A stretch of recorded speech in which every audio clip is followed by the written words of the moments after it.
Welcome to Nimmin Live, the #1 place on the internet to learn about YouTube, network with other content creators, and have an awesome time doing it. My name is Nick, and today I'm answering your YouTube questions. So if you have a question about what it is that you are doing on YouTube, there is a form down in the description of this stream right now where you can get your question down there so we can get it answered here on the stream today.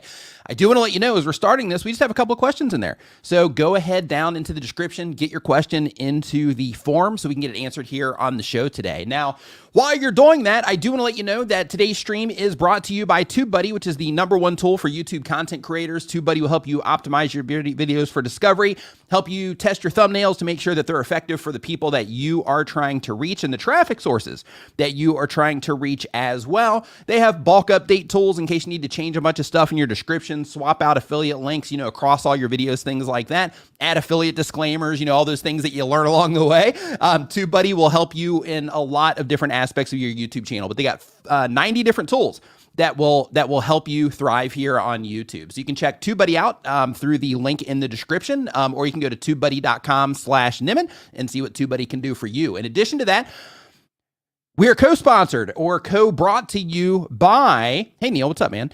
Co-brought to you by StreamYard, which is the streaming platform that I use to live stream this every single Saturday at 9 a.m. Eastern. So if this is your first time here, make sure that you swing by every Saturday at 9 a.m. Eastern. But the reason that I use StreamYard is because they make it super easy for me to live stream. They ensure that the quality that's going out is awesome. In addition to that, they don't require a lot of processing for my computer, which allows me to add all of this, extra hardware and all of that can, cause some of the stress on the computer.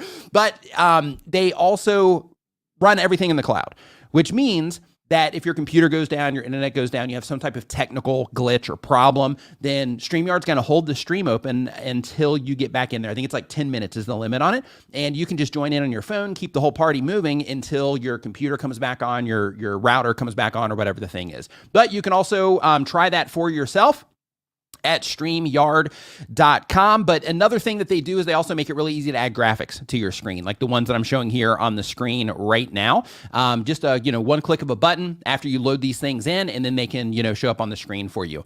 In addition to that, while we're getting started here, I also want to just remind everybody that we do have a music service for YouTube content creators.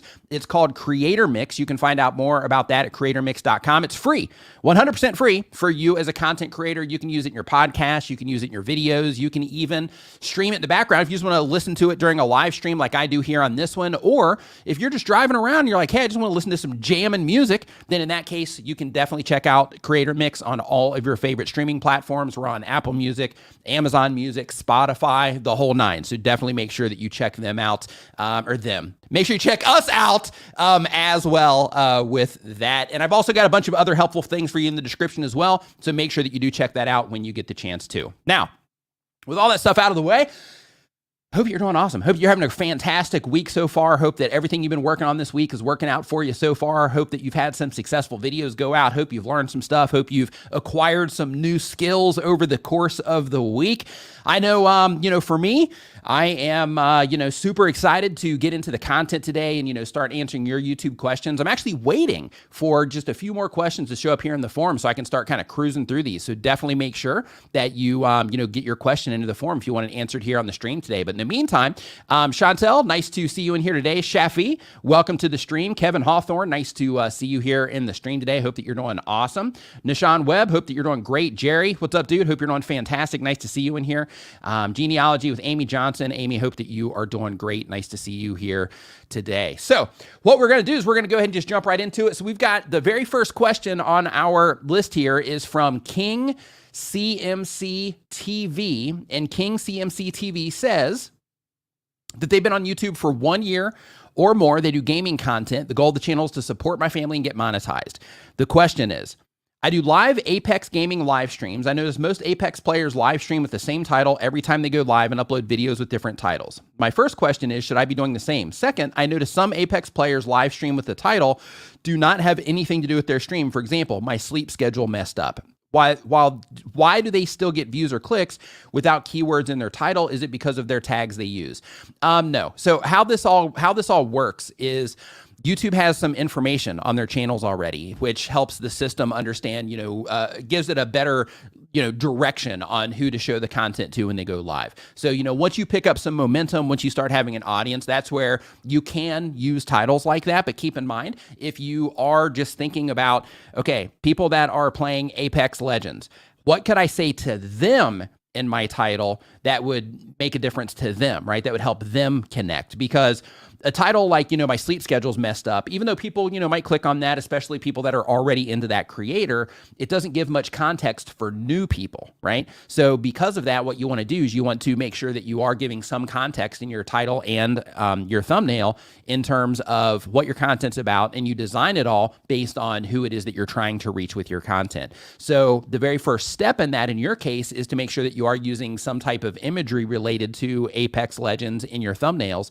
And if there are very specific things in Apex Legends, I've never played that, I'm not familiar with Apex Legends, but if there are very familiar characters or scenes or something like that that you can make really big in the thumbnail to help, grab or help show people that it's about that, then you would definitely want to leverage that as a way to help new people that haven't experienced your content yet identify that your content is about Apex Legends right there from the thumbnail. So the concept here is, let's say that you're on your phone, right? And you're sitting here and you're scrolling through, and you're scrolling and you're scrolling and scrolling. Then what's going to happen is the thumbnails that stand out to you in terms of, hey, this is something that, that maybe I'm interested in. Those are the things that you're going to stop, and you're either going to click on directly, or you're going to look at the title and try to get some context about what it's about before you actually click on it.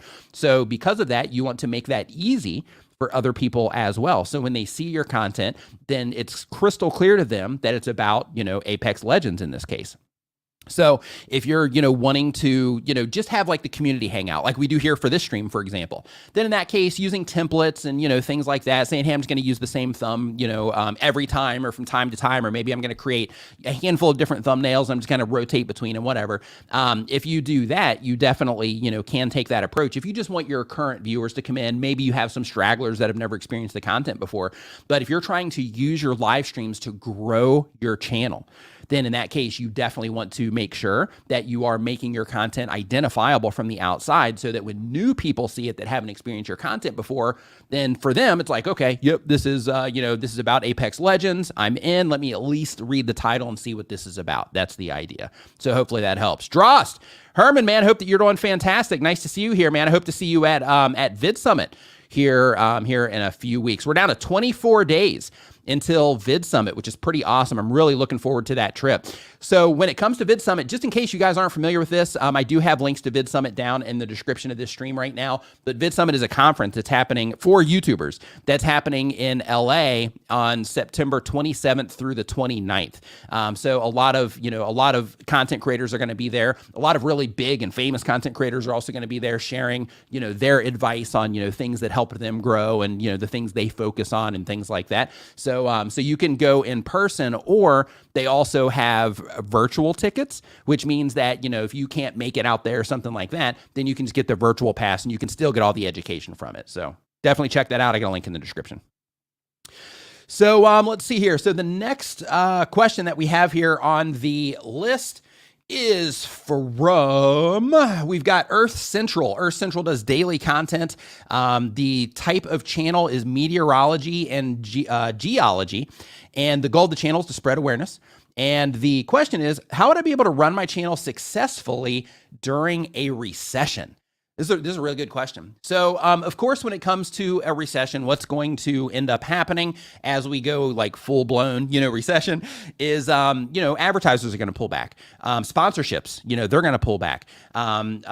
People buying things in terms of you being able to sell, affiliate things from your channel or sell personal products from your channel. All of that is going to, end up taking a decline. That doesn't mean that you're not going to be able to sell stuff. It just means that the volume that maybe you can do right now, you might have to come up with another strategy in order to meet that same volume, or you'll just have to kind of weather that storm while you're still making sales, but things are just at a decline. You'll have to, weather that storm through what it is that, that we are likely to, to be stepping into here. But, one thing to also make sure that you're thinking about in terms of, running your channel successfully during a recession, and this one kind of goes without saying, I think, but another thing that you want to do is, if possible, is you also want to make sure, if you are somebody that's full-time on YouTube, that if you're thinking like, hey, I want to buy that like new fancy camera right now or something like that, you might want to hold on to that money just for the sake of, ensuring that, hey, we've got, some just kind of extra money, in the bag, so to speak, so that I can, make sure that I can take care of what I need to take care of, during, this next few years or however long, the thing ends up lasting. Oh, hey, congratulations on the grandchild. That's pretty awesome. Hey, and I don't know if you guys saw or not, but Sean Cannell from Think Media TV, they just had a new baby as well. So just in case they end up, seeing this or whatever, congratulations to you for that, by the way. So let's see here. So as we keep on trucking here through the questions, next up we've got. This is number 3. And just so you know, in case you're just joining us, we're talking about YouTube, all things related to YouTube and being a YouTube content creator. I have a link down in the description where you can, it's all free, where you can put your questions and then I answer them basically in the order that they're received. Later in the stream, we'll do lightning rounds where we'll jump into, the chat, later in the stream and just kind of go through a bunch of questions. But if you want to get your question answered quickly, like right now, because we don't have a ton of questions in there, is the time to make sure that you get your question in the form. So the next question that we have here on our list today is from Shambits Gaming. Hey, MTGVTV, what's going on? Hope you're doing great. Jessica Compton, hope you're doing great. I agree. Don't forget to like the stream. Definitely make sure you hit that thumbs up button. But this next one's from Shambits Gaming, another gaming channel. They are uploading for fun and to improve personal brand for a future career in gaming. Thinking long game. I love it. The question is, I have a full-time job, roughly 10 hours a day. How much am I limiting my growth by only uploading once or twice a month? I do focus on quality over quantity and average about 600 subs per video or so. So here's the thing. Like, if we look at it from a, like, this is the situation that you're in and this is, your reality right now. And hey, just really quick, I do want to let you know, Seismic Shock TV, I'll be answering your question next. So when it comes to that limiting your growth, yeah, it is. And the reason that it is because when you are uploading less, that's less content for people to consume. That's less clicks for people to make on your content, which then in turn is less opportunities that you have for, people to come on board with what it is that you're doing. So currently you are getting 600 subscribers per video. If you could, if that's your average, and if you could, double your upload schedule, and I know you're doing 10 hours a day, so I'm just saying theoretically, if you could figure out how to do it, then what you could do in that case is you could essentially add another 1,200 subscribers a month to your monthly subscriber gain, which then would accelerate things for you. So when it comes to, just, balancing things out, it can definitely be a struggle, but here's what's most important. I wouldn't worry about it. Like, if you have it worked into your life right now to where you're able to create content, even if it's, bi-weekly, and you are able to, or, even monthly, it'd be better if it was bi-weekly. But if you are, if you have it comfortably worked into your lifestyle now, then, keep doing that. But if you do find some pockets to where, like, hey, maybe I can take, an extra hour and, work on, an extra hour a day and just work on content to get another, video out or something like that, or just upload some short content. So I'm going to do, one long form video, but I'm going to also just make a, 30 to 60 second short once a week as well. So I can also, have those out, and that would give me an opportunity to push into new audiences also. And one thing that I do want to mention as well, because I was having a conversation with somebody on Reddit because they called me out. They mixed me up in some stuff that they were saying. So we were kind of, having a conversation back and forth, and I ended up looking at their YouTube channel. And one thing that I saw on their channel was that they were basically making shorts that were nothing but advertisements. They were like, hey, on this channel, this is what I'm going to be doing. They only have like 8 videos on their channel, but they were like, hey, this is what I'm going to be doing on the channel, and blah, blah, blah, blah, blah. Don't use shorts that way. Since we're just talking, since that the shorts idea just popped in my mind, so I want to share this. Don't use shorts in that way. Give people actual content that would be worthy of subscribing to, that would be worthy of them wanting to watch more. Don't just use it as an advertising platform to talk about what you're going to do. Like, just give them content. Just give content that's appropriate for the short shelf so that you can actually give them an experience of what it is that you're actually doing. Do not use it as, just, telling people what it is that you might be doing in the future. So really quick, the first super chat of the day is coming from Seismic Shock TV. They say, my question, what exactly is going on with shorts now? I started posting again because of the new info, had one hit 300 views in the first hour, but it felt it was a good short. Deleted, re-uploaded, and then it hit, and then boom, 28,000 in 1 hour. Wow. So that's a huge difference, right? 300 views the first hour to 28,000 in the first hour. So with that, I would say in that particular case, it's probably timing. It could be the specific audience that the system decided to show it to at that point in time. But in terms of what's going on with shorts right now, it's crazy. It seems like it's the wild, wild west, because when you upload a short, in some cases, like you're experiencing right here, you have it to where it's like, hey, you know, this same exact video is getting 300 views here, but then I take it down, re-upload it again, I got 28,000 views on it. Like everything about it seems a little bit weird. There's a lot of people complaining right now that have grown entire channels off of YouTube Shorts.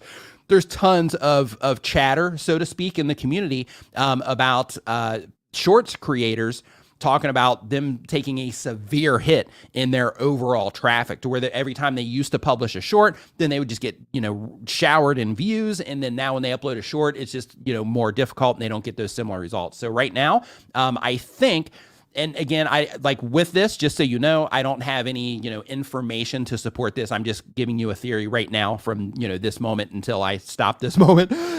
So my idea on why that might be happening and why some of these fluctuations might be going on is because they just recently made a connection between the short shelf and the long form videos in the algorithm.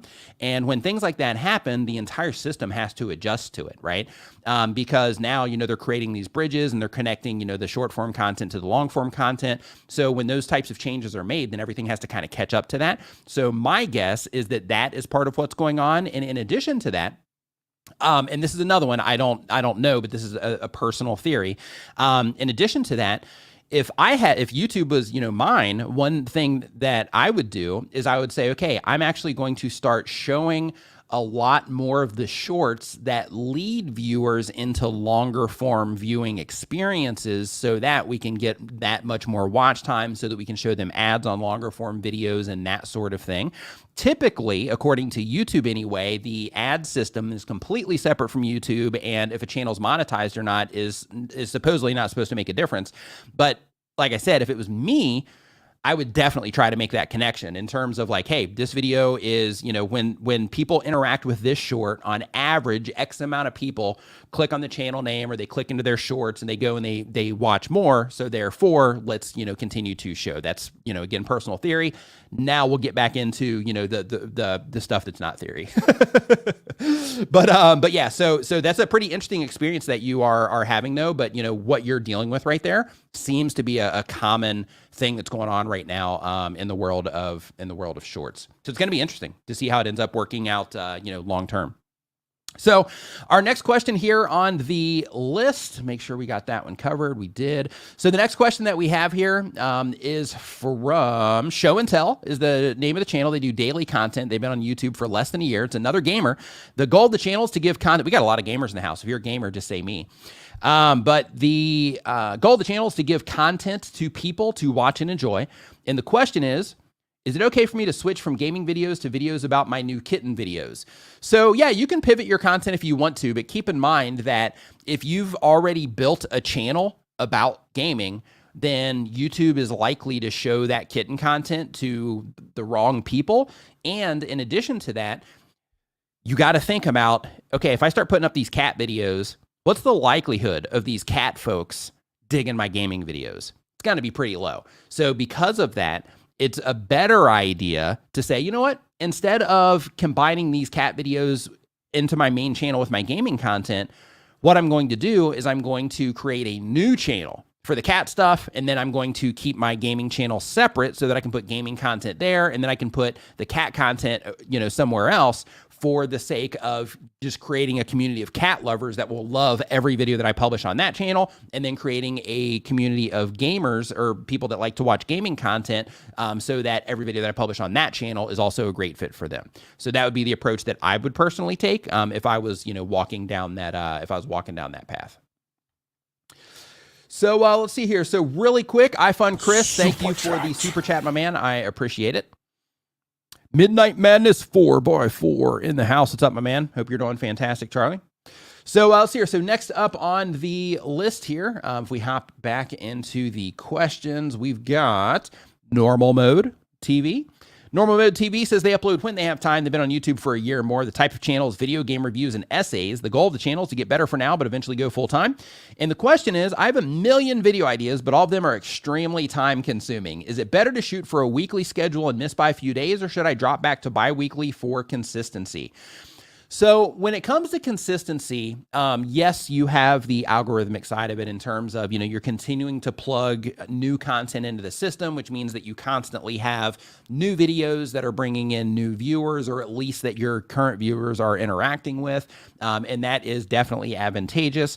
But then you also have the consistency side of, like, how do I work YouTube into what it is that I do every day, for the sake of ensuring that I can continue to do this for a long period of time? Because the reason that you want to think about consistency in that way is, if you don't prioritize uploading and you are wanting to go full time, like you mentioned that you are here, then in that particular case, you're going to have tons of stuff that's going to pop up that's going to become the priority over making your YouTube videos. And when that happens, then it's going to massively negatively impact your ability to upload, because it's not going to be consistently worked into your life schedule, your lifestyle, right? So because of that, I would definitely do what you need to do to make sure that you're consistent. However, with all your video ideas, if they're time consuming, in that case, if you can put out content, even though it's time consuming to create, you also want to make sure that you're getting the results from each upload, that in terms of, like, hey, I'm putting 2 weeks worth of work into each one of these videos. Am I getting the results out of this that I think that I should get? If not, then let me kind of dial those back a little bit and try to put in, another supplemental piece of content, just for the sake of, getting out more, but still adding value, to the people that are interacting with my content. But keep in mind, when it comes to YouTube, you can upload one time per month with a really good piece of content and have a channel that completely thrives. That's normal on YouTube. It's common on YouTube. But the thing that I'm talking about is making sure, more importantly than anything else, that you're consistently doing the thing. When you publish isn't as important as ensuring that you're consistently doing the thing. So in your case, since you say that it's time consuming, that tells me that, hey, I'm working on this stuff throughout the week, or through over the course of those 2 weeks or 3 weeks, when I'm, getting this content ready to publish. In that case, you're, in my opinion, you're doing the right thing, because then you are, comfortably working it into your lifestyle so that you can ensure that you can continue to do it into the future. And then, you're making sure that you're publishing just an awesome piece of content based on where it is that you're at, and, where it is that you're at in your journey. So because of that, my recommendation, if it was me, is I would do the consistency thing. I would make sure that I have a schedule that I'm sticking to of some kind. But then within that, if I could find a way, then I would try to, just add, an additional piece of content in there. But if I can't, and it's required that I have full focus on this content that takes me 2 weeks to make, so that I can make sure that it's the best video that I can make, then in that case, go all in on each one of those videos that you can only publish every 2 weeks. Let's see here as we keep cruising through these questions. And really quick, Greg's VR makes a great point right here. Says, remember, the best advice for anyone during these streams is to think of every question answered as if it relates to your channel directly. Absolutely. And hey, on that note, really quick, because I forgot to mention this earlier, for those of you that are TubeSpanner users, make sure you get your notepads open if you haven't already. If you're not familiar with TubeSpanner, it is a all-in-one YouTube productivity tool. And part of that is they have a notepad where you can study other videos and you can take notes on those videos. You can study competitors with it and take notes on what it is that they're doing, in their content, things like that. But you can find links to TubeSpanner down in the description. And when you take notes during this live stream, or when you're watching any other video on YouTube, just so you know, when you come back into the live stream later to reference something that maybe you remembered, then in that case, you can actually find it right there in your notes as it's sitting right next to the video. You can click on the timestamp and go directly to the point in the video that is important to you, or that you're trying to uncover. So again, you can try that out at TubeSpanner, tubespanner.com. I hit my my line grid there to make sure I get everything evened up when I'm putting the scene together. Okay, so next up on our list, did we take care of normal mode already? I think we did. Yeah. Okay.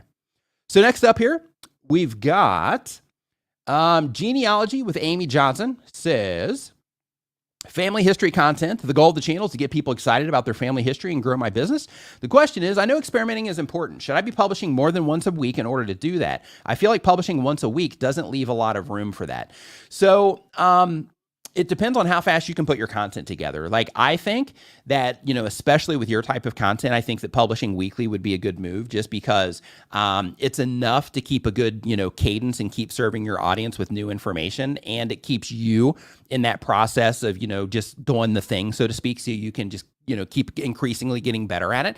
However, when it comes to the experimentation, you can do that on your 1 time per week videos. It's just when you do that, just be mindful that sometimes experiments work out great. Sometimes they don't. So, you know, when you're publishing a video and you're like, hey, you know, I'm experimenting with what it is that I'm doing in this particular video, you know, just keep in mind when you are publishing less, then in that case, you know, your data collection is going to come in, you know, a little bit slower based on video performance, of course. But then in addition to that, you are just giving yourself more chances of putting content out there. So you're practicing more, so to speak. So if you can, do it. But I know, you know, like a lot of people, when it comes to YouTube, just doing the thing just by itself, getting that 1 week, you know, 1 video per week video out is challenging.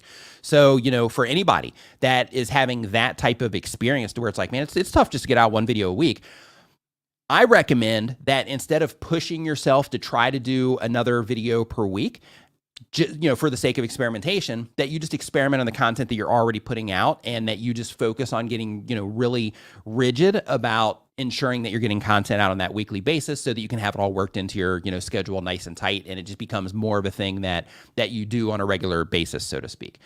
So hopefully that helped, Amy. Next on our list, Retro the Emperor. What's up, Emperor? Hope you're doing awesome. Smoke Date Gaming. Hope you're doing awesome. Says, what's good? Everybody hit the like. Absolutely. Hit that like button. Smash that like button. So next up, we've got the question here is from Retro the Emperor. The goal of the channel says, I want to make some money by sharing my emotions. And the question is, how to use keywords on songs? Because I got a big one coming up. Talk about using keywords and tags on normal videos. What's the proper way to use it on a song? If you are using keywords in your videos, first understand that you don't have to use keywords. Keywords are essentially a way to help the system more easily understand what the video is about. And in addition to that, keywords also help the viewers that you're trying to reach understand that the content is about something that they care about as well. So, you know, for example, if you're like, hey, you know, this computer's awesome, and you have, you know, something that you're showing in the thumbnail, but it's not crystal clear what it is, that's going to create a different type of click than if you're like, this MacBook is awesome, right? Because then by having that MacBook in there, you're targeting a very specific type of computer user. So then it becomes more clear. The people clicking on it are going to be more primed for that particular content. And that means that they're going to be more likely to enjoy that content or watch it for a longer period of time, possibly subscribe to the channel and so on. So when you use those keywords, it just kind of helps you make sure that you're getting the right clicks on your videos, and just helps people have more context into what it is that you are doing. So Chad Garber says, do keywords possibly backfire and get you less views? Not if you use them correctly. No, not at all. It actually works in the opposite, because when you are using keywords, like if you're just optimizing for keywords and you're just optimizing for YouTube search, then in that case, you can still get traffic from everywhere else. However, when it comes to YouTube search, that's probably going to end up being your dominant traffic source because you're optimizing for it. However, if you have keywords in your title, but then you workshop that title in a way that also makes it compelling and interesting for somebody when it shows up in their mobile feed, when they're just sitting there scrolling, then in that case, that keyword is actually helping that person understand that your video is about that thing. Now, of course, one thing that also comes into play here is what exactly is happening in your thumbnail, because your thumbnail can do tons of heavy lifting. So for example, my MacBook example that I just gave, if the thumbnail is crystal clear that it's a MacBook computer, you even have like an Apple logo on it or something like that, then in that case, it's clear. And by not having that keyword in the title itself, it's still clear to the potential viewer that you're trying to reach that it's about that type of computer, right? So it depends on the entire package that you are putting together. But if you're using it correctly, keywords will not send you in the wrong direction. Thanks for the heads up, Doug. I appreciate it. I'm going to grab that right now. Shambits Gaming, thank you for the super chat. I appreciate it. It says, thanks for the advice. I've been using shorts to plug the content gap. So pleased to hear I'm on the right track. Appreciate it. Yeah, my pleasure. Yeah, the cool thing with the shorts is like if you can give people, if you can give people good content through the shorts, not only does it help, kind of keep your cadence up and just keep activity going on your channel, but it's also a mechanism that is designed to get you in front of new viewers that haven't experienced your content before. So since they did the algorithm update to where the people that are interacting with YouTube Shorts can now get recommended your long form content as long as the system detects that they're enjoying your shorts, like it's a good thing to do in terms of, experimenting with shorts on your channel and seeing how your audience and the people that you're trying to reach responds to them. So let's see here. So next up on our list here, we'll go ahead and hit that one. I think it is. Question. We've got Sean's Reptile Adventures. Says they do edutainment content. The goal of the channel says that they're wanting to share more with the world my passion of reptiles and hopefully change the way people see and react to these amazing creatures. So, hey, I got some interesting news for you here. So I live in Thailand, and we have these little geckos. And you know how some people, they'll get like ants in their homes, or, they'll get like spiders or like whatever the thing is. Like we'll get that stuff too. But we have geckos that run around, and they'll be all over the place. We'll give them names and stuff when we run into them. You'll hear them. You'll hear them, do their little thing, but it's interesting. And I'm surprised, actually. Maybe they have and nobody's noticed or whatever, but every now and then you'll see one just kind of like running across somewhere or whatever. But they're great for keeping out like insects and things like that because, that's what they feed on. But anyway, like we kind of look at them as like they're buddies. And when the geckos are, like when we see one, instead of trying to get it out or whatever, we're like, hey, you're keeping all the little bugs out. So, so that's a win. But anyway, the question here is the long form content upload schedule doesn't exist. As my recording will depend on when I get called to relocate a snake, which can be up to a week apart.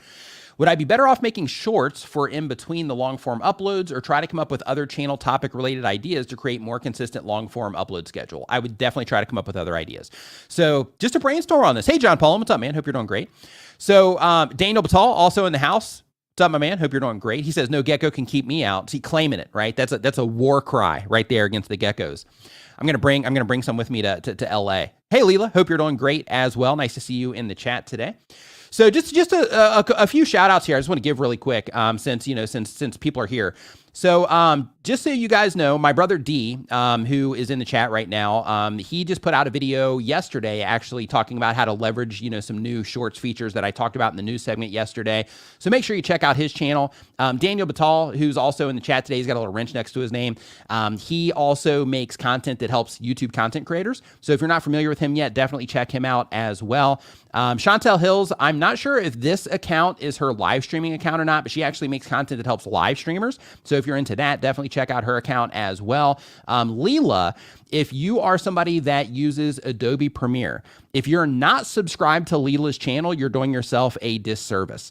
Make sure that if you watch any type of editing tutorials, if you're trying to get better at Adobe Premiere, watch her content. She does a fantastic job with what it is that she's doing. So I just want to kind of give those shout outs really quick, just so that you guys know, like, hey, there's some really awesome content creators in here that can help you with what it is that you're doing as part of your, content creation processes.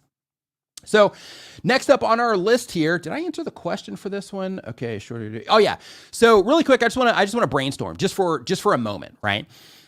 So, and Herman Drost also, he was in here earlier. He also makes YouTube help content also. But just for a second, just to brainstorm on the problem with the snakes and, how you're doing the thing, weeks apart. So I'm not sure in terms of the whole premise of your YouTube channel and exactly what it is that you're doing. But, one thing to consider when you are, considering, the videos that you're going to be putting out is if you have, like, if you go and like catch snakes and things like that, then you can also put together lists to where you break down specific snakes. Use like, B-roll footage or other footage that you have. Or other footage that you have of jobs that you've already done, so to speak. And when you go and you do these jobs, try to get as much footage as you can so you can use it for this type of purpose. But what you want to do is when you are, kind of in that in-between spot where you haven't been called for a job or anything like that, one of the things that you can do is you can say, like, hey, I'm going to give like a full breakdown on this particular snake, talk about, if it's dangerous or not, talk about the common places people find them, talk about what usually attracts them, talk about the regions of the world or the area that they happen to be more prominent, things like that. That might be a content idea, and try to explore just different types of things like that you can do. In addition to that, if your main thing is talking about reptiles and snakes, then you can also talk about like, hey, these are snakes that you might see in these particular areas that may or may not be dangerous. So you can do like a list of dangerous snakes for one video, a list of snakes that look dangerous but really aren't for another video, things like that, to try to come up with some type of supplemental content to just ensure that you can, have just a consistent cadence if you end up getting, work around the content or not. So let's see here. So next up on our list here, we've got iFund Chris. iFund Chris says that they do entertainment content. The goal of the channel is to get the community tab. And the question is, this week I got 4,000 views, count and up. Congratulations to you. High five and fist bump. You are taking steps in the right direction. Congratulations to you for hitting the that milestone. Black Star Watchtower. Welcome to the Nimminati.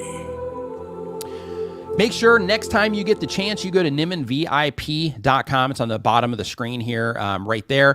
That's going to redirect you to our members-only Facebook group. Make sure you fill out all the information on the way in, and that is how we will verify that you are a member. If you can do that before the stream today, before it's complete, then I can get you in there after this stream is complete. Ron's Trains and Things. What's up, my man? Hope that you're doing awesome. Shark Scrapper, thank you for the super chat. Super appreciated there. Says, hey, little thank you for the ticket, Nick. I know it's not required, but I've learned so much from you already, and I know that I'll learn a ton at Vid Summit. Thanks to you and Daryl. I wanted to show my appreciation. Thank you so much for that. Super appreciated. Like you mentioned, definitely not, not required or anything, but super appreciate that, man. Thank you. Thank you so much for your kindness there. I appreciate it. So our next question here is from Nishan Webb. Nishan Webb, they do bi-weekly content. They've been on YouTube for a year or more. They make tech and lifestyle. Travis MCP in the house, MVP in our world. Hope that you're doing awesome, my man. He's actually the one that's made the chill mode, the super chat stuff that you hear all the time. That is his voice there. What's up, dude? Hope you're doing great. And really quick. Welcome to the Nimminati. That one's his too, by the way. That's his voiceover too. Scratch Cards with Scotty. Same thing for you. Go to nimminvip.com. That's the members only Facebook group. If it's putting it right back here on the screen for you again. If you can get that filled out before the stream is over today, then I will get you in there as soon as the stream is complete. All right. Next up here on our list, we've got Classic Quarter Game. Super chat. Thank you for the super chat. It says, hey, Nick, on my other channel, I'm trying to do a dinosaur in space project. Any suggestions, Nick, that I might add for it? Dinosaurs in space. Really? I wish that I could give you a suggestion there, but I don't have enough context in terms of, what it's about. So, if it's a dinosaurs in space project, I'm not really sure, what, the actual context of exactly what it is that you are going to be doing in the content to even make a suggestion. The only thing that I would recommend is just try to get, the coolest looking footage that you possibly can. Try to keep a good, cadence with the actual video. Watch some of Leela's content, to actually, to where you can make sure that you're editing it together, the right ways and all of that stuff as well. Hey, Leela, these are not nanolite tubes or Amaron tubes. These are actually Philips Hue lights back here.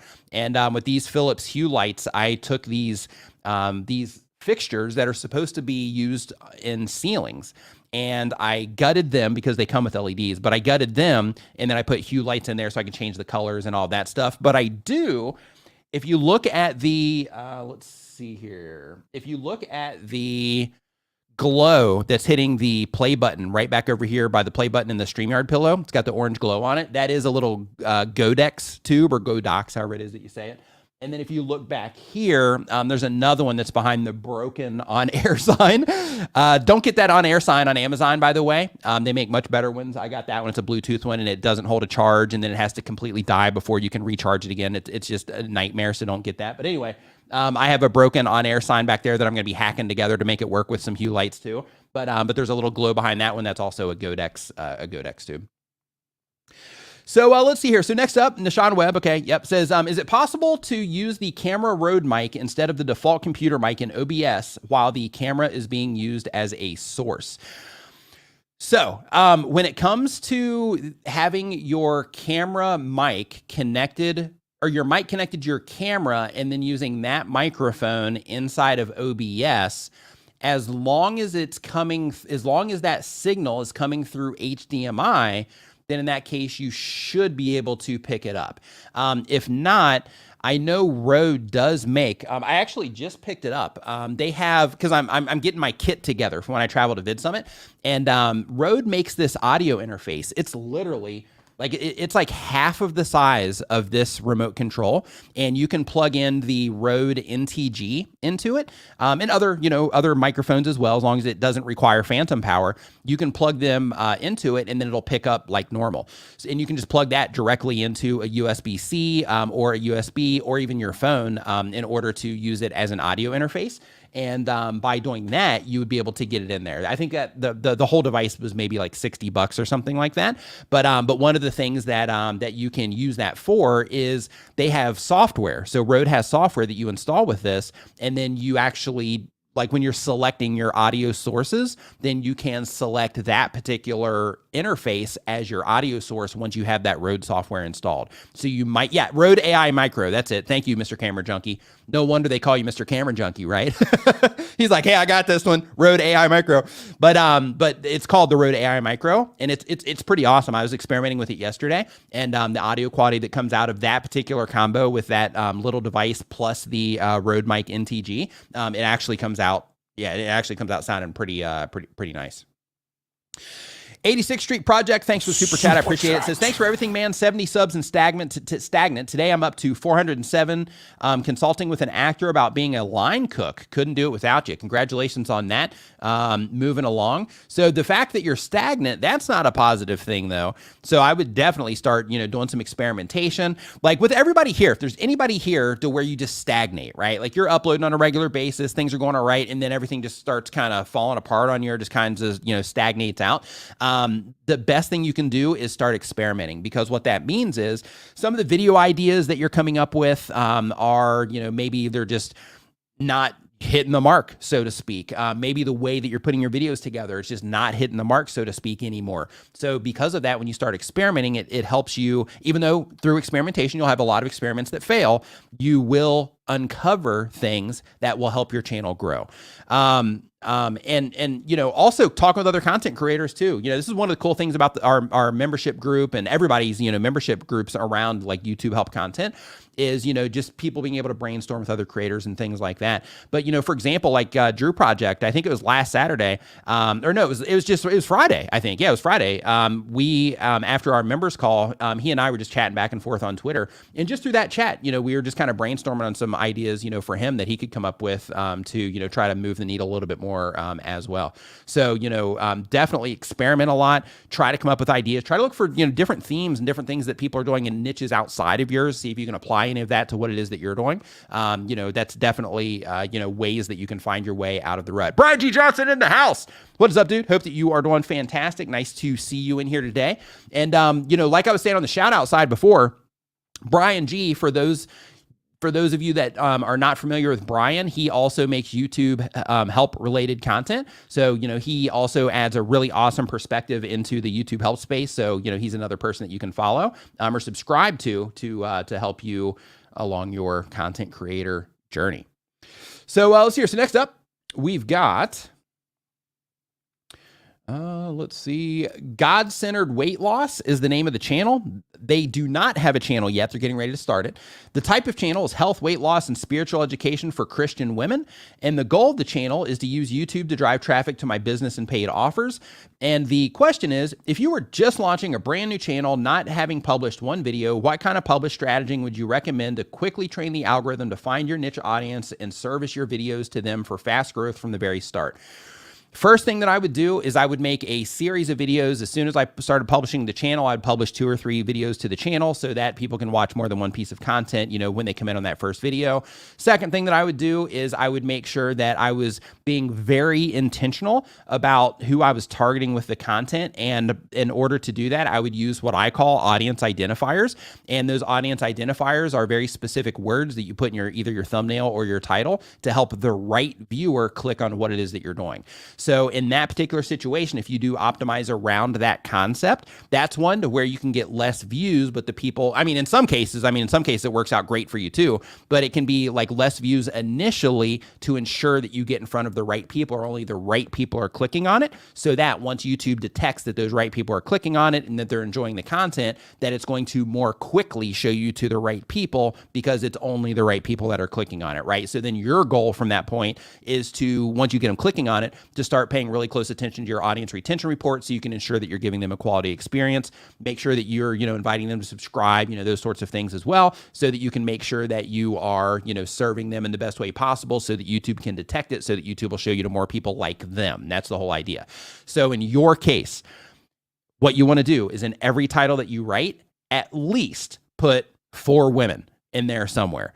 And then right out of the gate, when you put that in your title and or your thumbnail, then what's going to happen? I would do, like whatever the topic is, like, since you're doing like health and weight loss, the perfect weight loss diet for women, right? So then that way you are right out of the gate, you're limiting the amount of men that are going to be clicking on your content, right? That's the idea. So on the Christian side, it's going to be a little bit more challenging, and you're going to have to, try to think of how you can work that in there somewhere, maybe in the thumbnail or title, or just express that through your content so you don't limit, what it is that you're doing. But when it comes to that audience identifier, by putting that 4 women in there right out of the gate, you're going to be, you're going to be helping train the system faster on who the right people are for your content, because right out of the gate, that's going to immediately be something that, the guys aren't going to be clicking on as much. Depending on your thumbnails, of course. If the thumbnails are provocative, we're just going to call it what it is. If the thumbnails are provocative, then you might have, some guys clicking on it from that point. But by making sure that you're putting that 4 women in there, then you're going to increase the women that are clicking on it. Let's see here. Traderin, thanks for the super chat, says, I've started trading a trading related channel. Any advice? So by trading, if you mean like stock trading, then in that case, I would just make sure that you're staying on top of all the trends that everybody else is. Right now, I'd be talking about the recessions. I would be talking about, recessions. I'd be talking about crypto, yes or no. I'd be talking about stocks, yes or no. I'd be talking about, that whole thing. And I would also look at, the content that Graham Stephan is putting out that's doing well. I would look at the content that other people that talk about those types of things are putting out, so that you can just get an idea of what it is that people are responding to at a higher rate, because it proves popularity for those things. Let's see here. So next up, we got Dean Cole. Dean Cole says, I have a channel with 38,000 subscribers, business development and lifestyle vlogging, but I haven't posted in 8 months. How to bring my channel back from the dead and start growing again? Start publishing again. Make sure that you're putting, as much effort and care into your videos that you did when you got 38,000 subscribers from it. Make sure that you are being very intentional about everything it is, when you're putting your content together, when it comes to the video ideas that you're putting together. But the more important thing that you should do, or I won't say more important, the other thing that you should do is right now, since you have 38,000 subscribers, I'm going to assume that over the course of 8 months, that since you have an archive of content that helped you generate that 38,000 subscribers, that you probably still had more people that were coming in and interacting with your content. If that's the case, then what you want to do is you want to go into your YouTube analytics. Once you click into your YouTube analytics, you can scroll down the page, and at the bottom of the page, you're going to see, this is just on that immediate dashboard, on that first page you come to, you're going to see the videos that are bringing in the most traffic to your YouTube channel.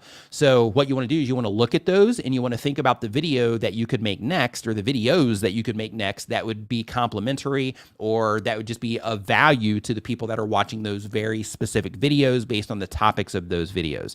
So for example, if you go in and you notice like, hey, out of my, top 20 videos that are bringing in the most traffic, 5 of them in the top spots are about XYZ. So because of that, these next videos that I should publish should be something that would be in alignment for those people that are just recently interacting with my channel, and this content that's bringing in the most viewers to my channel. These next videos that I publish should be something that those particular viewers would be likely to respond to topically, right? That's the idea. So you just use that information as a way to, or you use your analytics in that way, in terms of that particular list, as a way to ensure that you're putting out content that's relevant to the people that are recently interacting with your content. Hopefully that helped. And then from there, just, get on the grind again, start being consistent, start doing the whole thing again, but use that information as a way to just ensure that you're putting out the right content initially to bring them back in. Let's see here. So next up on our list here, I think that has those up to date. Just doing a quick scroll. Oh, science-based fitness. Super chat. Says, hey, Nick, do chapters lead to more impressions or recommendations? So it can lead to more traffic. The way that it can lead to more traffic is Google will index chapters. So if your chapter ends up showing as like a clip somewhere, or it ends up as a chaptered list, then people can click in directly to that chapter. When that happens, you'll see spikes, in your audience retention at those moments in your chapters, so you can identify, exactly where or exactly which entry point they're coming in at. But with chapters, they help you in that regard, in terms of, tapping into those external search engines. So because of that, you want to make sure that you are optimizing your chapters. So instead of, when you're writing your chapters, instead of writing part 1, part 2, part 3, or tip 1, tip 2, tip 3, or, whatever thing it is that you're putting together, in that case, what you want to do is you want to be very specific about what it is that's going in there. And you want to think about, okay, somebody was looking for this on Google, and you can just go to Google and start typing in their start typing in their search bar, and they're going to show you how people are looking for each section or each chapter of your video. So you go up there, see exactly how people are looking for it, take that, and then, put it down there, but do it in a way that makes sense. You don't want to just, have a bunch of keyword phrases per se, but you do want to make sure that you are optimizing each individual chapter, so that you're giving yourself the best opportunity to capitalize on that external traffic as well. See here, One Step member for 6 months says, basically my creator mix is free. It's good to be free. Fire. Thanks for all that you do. 100%. My pleasure. Glad that you're enjoying it. And I'm going to speak on behalf of Dee and myself, even though Dee never gave me permission to do that, and just say, like, super glad that you're enjoying the music over there. Glad that, that you're digging the tracks. Dee puts tons of work into, the music that happens over there, and, building the site and all that stuff. So getting that type of feedback is really valuable. So thank you for sharing that. Let's see here. So next up on our list, and we're on 34. Are we on 30? Oh, no. We're on 12. Okay, so we got Maddie and Kiki is the next one here on the list, and they have a barbecue recipes. They review, so it's a barbecue channel. And basically, they do barbecue recipes, review new grills, and produce barbecue live streams. The goal of the channel is to help understand the art of outdoor cookery. And the question is, we're launching a new series where people from around the world take us on tours of their outdoor kitchens, and we react to them, called Barbecue Happy Places. We love thumbnail design and our other style of videos, but are stumped as to what to include in the thumbnail for this series. Pictures of the kitchens. Do we include the people in their barbecue place? Kitchens, right? If the whole content is featured on the actual, tour of the outdoor kitchen, then the kitchens.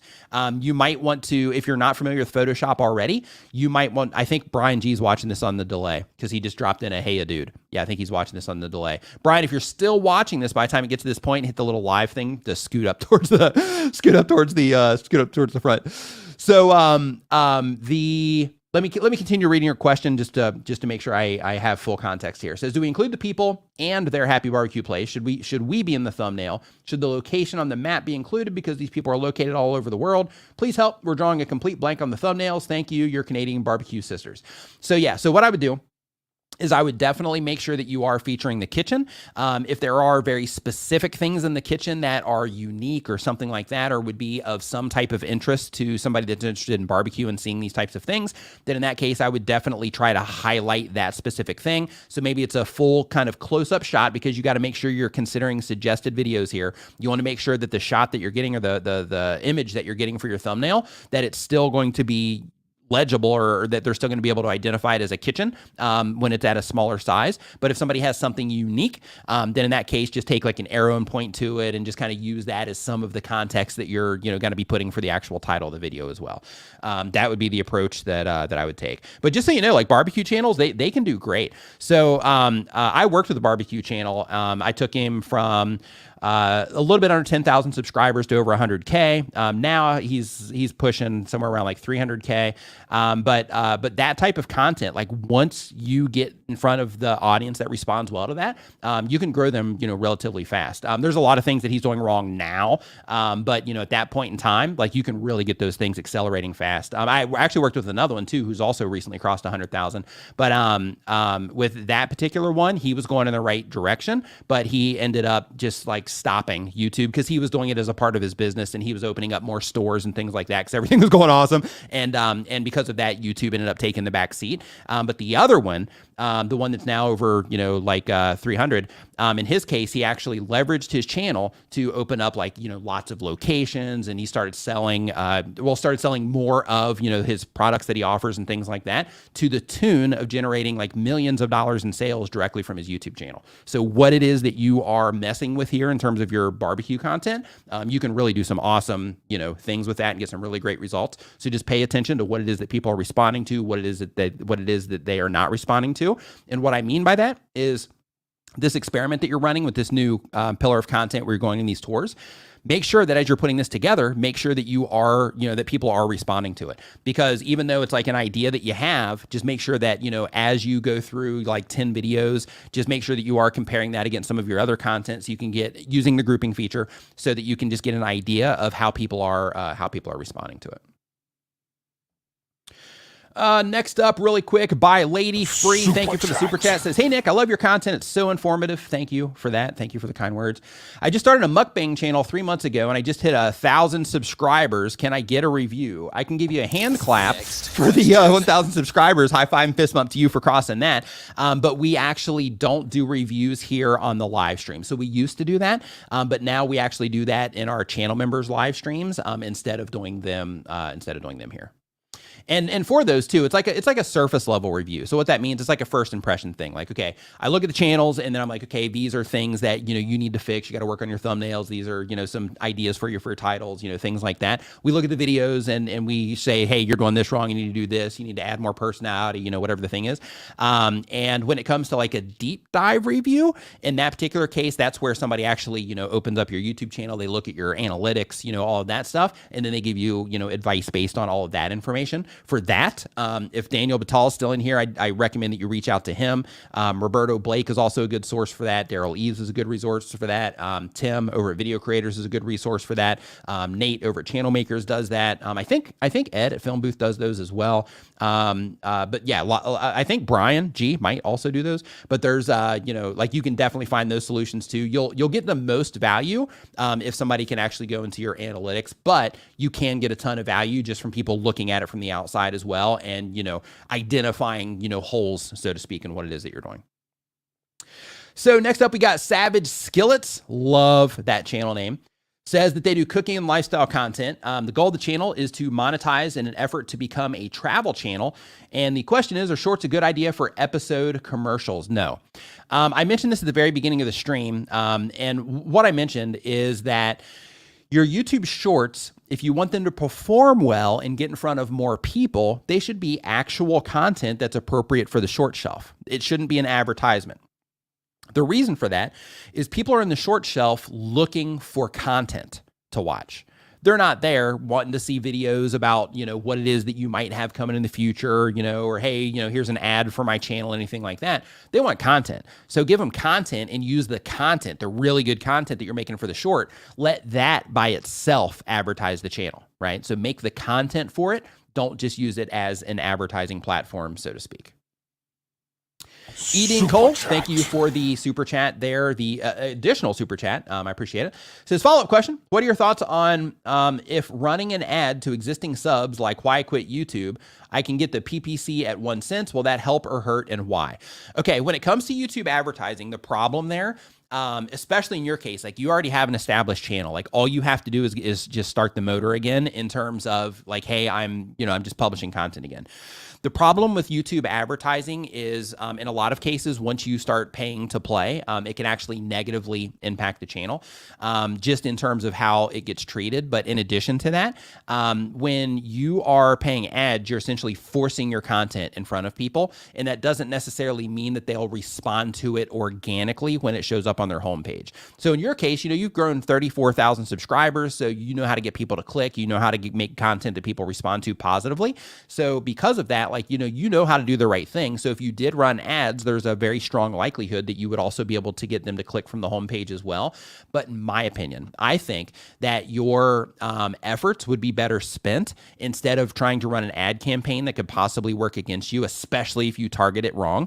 If you have a series of shorts that you do, that would probably be a better approach instead of running like YouTube advertising. So making like a handful of shorts, so then that way it's pushing you into new audiences there while you're also uploading long form content so that your current subscriber base plus new people, because new people see it too, they will see that longer form content. And then when it comes to the shorter form content, that's pushing you into new people to where with the new algorithm update will help bridge them over into your long form content as well, which you already know how to get them to click on. So, so that would be the approach that I would take instead of running ads for it. Let's see here. Fit Dad Chris says, how far into our memberships are we able to get a review update? Thanks for all you do. You're the man. I appreciate the kind words, Chris. So yeah, all you got to do is just re-add it to the list. So it's all good, man. Like, yeah, you've been in here for quite some time. So yeah, if you want another one, just add it back into the list. It is all good. Lauricia, what is going on? Hope you're doing awesome today. So let's see here. Next up on our list, we've got Karen Badrick Equestrian says that they do daily content. It's equestrian, an equestrian channel. The goal of the channel is helping people learn about horses, documenting my journey. And the question is, my shorts used to take off quite quickly, but now since the latest update, I'm not getting many views on my shorts. What am I doing wrong? What do I need to do to get views again? Thank you. Yeah, so I mentioned this actually earlier in the stream as well, that this is a really common thing that's going on right now. So YouTube did the update like that you mentioned here in your comment. And because of that update, a lot of people, like I have a channel I haven't uploaded to in 6 years, but I'm in there sampling out shorts, and I have shorts going out there on some days, multiple shorts per day. And then I also have daily shorts going out on that channel just from stuff that I'm sampling from the content that's already there. So what happened when they added not just the link between, the short form and the long form content, which kind of was the motivation for people to do it. But in addition to that, they have the feature where you can just start sampling from your own videos and creating shorts out of it. So you don't have to make anything new. You can just sample, that shorts content. And because of that, the system's just getting flooded with people like myself that are just using some of the old content on their channel to make new content, essentially for the short shelf to introduce them to new people. So because of that, what's happened is your competition when they first introduced shorts is down here, right? Because nobody's doing it, just people that maybe were repurposing their vertical content from other platforms, just the short versions of it. They were able to, get in on it early. And then the people that were making the content for it were also able to get in on it early. And then people started seeing like, oh, hey, some of these channels are blowing up. I'm going to start a shorts channel. And then people started doing that. So then you started getting even more competition. And then now with some of these changes, and then people like myself spreading awareness about these changes, now, the competition is starting to get pretty fierce in shorts. And because of that, now it's going to become more competitive, which means the content that you're putting out there, it's got to be appropriate for the short shelf in order for you to be able to fully capitalize on it. So I'm not sure what you were doing before on the shorts, but what you need to do now is you need to think about, okay, as soon as this starts, how is it going to grab somebody's attention? For this particular short, how exactly am I going to put it together to pull people through it? Is there a way that I can cause a loop of some kind to where once they get to the end of it, then they start watching, a part of it again until they realize, oh, hey, I'm looping this. So one thing, as just a quick rant that I want to say real quick. One thing that I don't like about all of these shorter form platforms, and it seems to be just the thing with the verticals, Instagram stops it. And high five to Instagram for doing this. So what Instagram does is when you get to the end of a reel, then it will just say, click the button to watch again, or you slide up and you go to another reel. Whereas on TikTok and on YouTube, it's almost like the systems are encouraging content creators to mislead their viewers, right? Like it works, people are loving them. People are loving that, that type of content. But it's just weird to me that these platforms that all, that all of them, that they are rewarding content creators for misleading their users by causing their users to loop videos. Yeah, it's just interesting to me. I'm not sure why. I'm not sure. I mean, I know why they do it, but it's just interesting to me that that's like that. That it's okay. Let's see here. So next up, we've got Elite Barbecue Smokers. We've got another barbecue channel in the house. Says they do how-to cooking content. The goal of the channel is to share a passion about grilling and cooking. And the question is, I make grilling and barbecue videos. I also do live stream interviews and talk about barbecue. Should I move the live streams to a separate channel after I end the live? Not necessarily. If people are enjoying it, then leave it on your channel. I know these, even though they don't get crushed with views, once these are finished, I leave them on the channel. I did some experiments not too long ago. I do this, on occasion to where I'll unlist them for a period of time. And then as long as I don't see anything, weird happening compared to when I don't unlist them in terms of the channel performance, then, I'll start making them public again. And with these, I leave them up because it's still valuable information to the people that interact with them. So even though they might not get the views that a video would, these are still, people still find value in these. So because of that, I leave them up on this channel. And then I also have these put up as a podcast. So you can also listen to Nimmin Live as a podcast as well. So you can find that on your favorite, podcast platform. And if you listen to it on a podcast, by the way, if you're listening to this right now on a podcast, make sure that you give it a review. That would be a super solid that you can give me there with that. And say something nice, give me 5 stars and all that, however that works in the podcast world. But basically when you are putting the content out, if people are enjoying it, then, then they'll enjoy it, on the replay too. But what you can do if you're trying to use the live streams as a method to grow your channel is just structure it that way. So for example, the new segment that I put out recently, that's structured for the sake of, growing the channel. So because of that, it's just a short piece of content. I start it, go through the content, and then when the content's done, I end it, and then we continue on. Whereas this, it's not structured for actual channel growth. This is structured for the nurturing of the community to where I can add this direct value through answering the questions, right? So because of that, if this doesn't get as many views as the other stuff, it's perfectly fine with me because the purpose of this content isn't to, to get, 50,000 views on it. The purpose of this is to, to nurture the community, so to speak, and add the value through, answering the questions and helping demystify some of this stuff. So if your live streams have a specific purpose like that, then, leave them up. But one of the things that you can do is structure the live stream to make it better for the replay. So what that looks like is don't use countdown timers. So when the stream starts, just get right into it. If you have a countdown, or not a countdown, if you have a shout out session, then in that case, make sure that you are front loading that shout out session to where you have it towards the beginning of your stream so that you can create a cut point in your video. And to create that cut point, all you simply do is you say, hey, if you're just joining us, and then pause just for a second, say, if you're just joining us, today we're talking about blah, blah, blah. And then when you do that, after your stream is complete, keep in mind that you're going to lose the replay on this, but it'll feel more like a video anyway, so it's fine. So you're going to lose the not the replay, but the chat is what you're going to lose when you go and you edit it out. But then you go into the YouTube editor, you look for that cut point, and right where you say, hey, if you're just joining us, and you have that pause, you look for that pause, that's where you make your cut. And then when you make that cut and you save it, then what's going to happen is the people that are coming into that on the replay, when they come in, their experience isn't going to be, hey, Magic Flying Potato, what's going on? Hope you're doing great. Samsus419, hope you're doing fantastic. Chantel, hope you're doing great today. Drew Project, what's up? Hope you're doing awesome. They're not going to see all that. What they're going to see is, today we're talking about blah, blah, blah, right? So if you structure it right so that you can, cut it in the right way, then it can help make it more appropriate for the replay experience. TubeSpanner in the house. Danielle, thank you for the super chat. I appreciate it. Says, what does a YouTuber always take on a fishing trip? A clickbait. Nice. Do you have like a book of these YouTuber jokes? They used to be just like good old fashioned like coffee table jokes. Now she's coming at them with YouTube specific jokes. So you got to make a book for these at least if you're not going to do the other coffee table ones.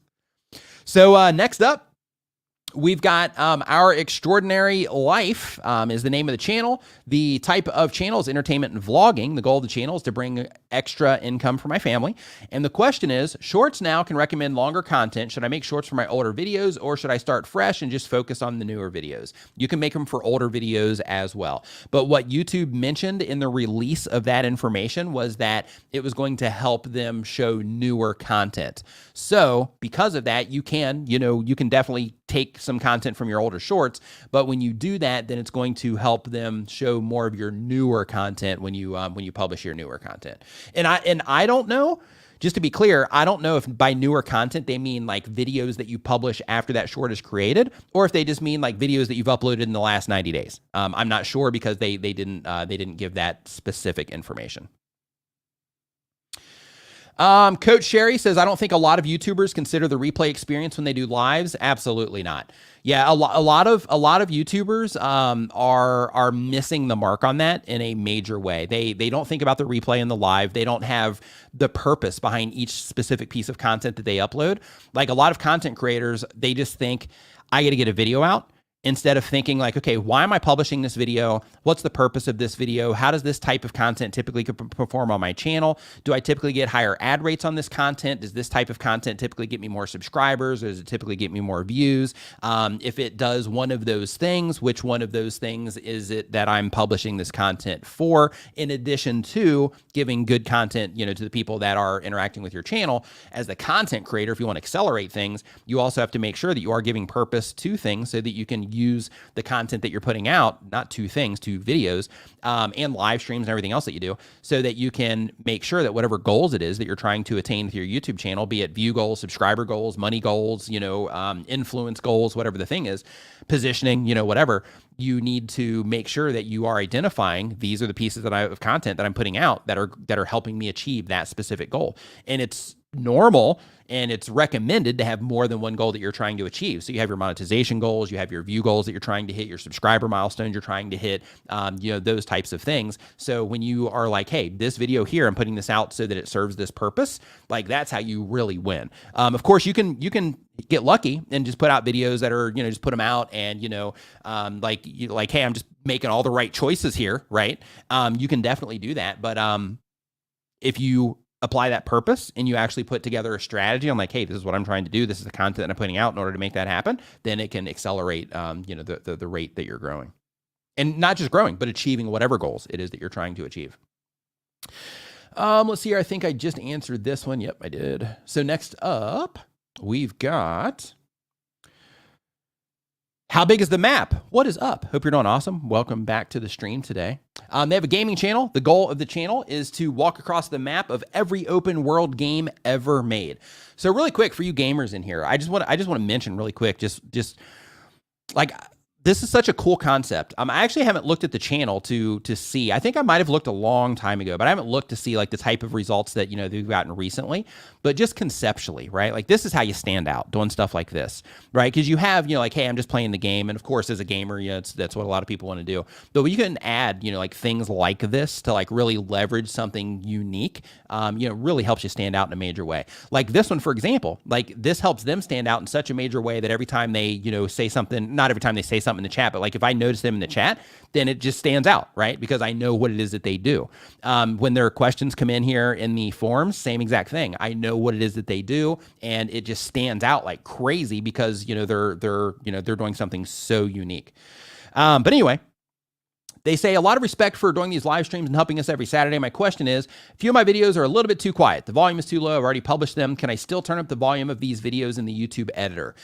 I'm not sure. I don't know. I've never tried to use the YouTube editor in that way. I wish that I had an answer for you, but I don't. I've never tried to use it in that way, so I'm really not sure. Maybe somebody else that's hanging out here today might have more experience with the YouTube editor on the audio side, but I personally do not. I know that YouTube does have their own options where they bring up the sound of content. And they will bring it down if it is too overbearing or whatever.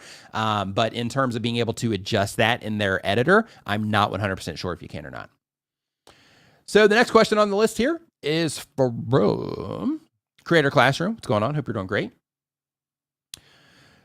Says they do variety. Oh, sorry. The channel name here is MRSVSNC09. So really quick, I just want to give you the heads up. This channel name is really hard to remember. So the reason that that's important is because, you know, if I was hanging out with Little Crafty Nook and we were hanging out grabbing coffee and we were talking about YouTube videos and talking about content creators that were like, oh yeah, man, this person makes such great content. If I was watching your videos and I was trying to recommend your content to her, I wouldn't be able to, because I wouldn't be able to repeat the channel name. So just a quick heads up for you there. But anyway, the type of channel is variety with a big amount of Harry and Meghan. And the goal of the channel is creating another source of another stream of income. And the question is, I'm considering a second channel, but thought it would be best to rebrand, including a name change of my current channel. Okay, you're already on it. Sorry. Says, how does YouTube view rebranding established/monetized channels? It's fine until you hit 100,000 subscribers. If you hit 100,000 subscribers and you have the check mark. If you're enjoying the show, remember to give it a thumbs up and share it with a friend right now. If you hit 100,000 subscribers, or when you hit 100,000 subscribers and you have that check mark next to your name, then if you change your channel name, you're going to lose that check mark. All you have to do though is you just have to resubmit for the check mark and then you'll get it back. But it just creates a lull, so to speak, in your having that check mark. But everything else stays the same.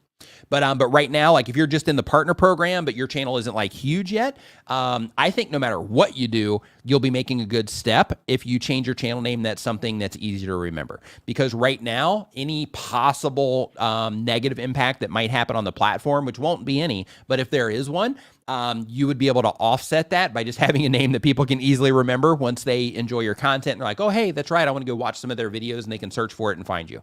I would definitely do that.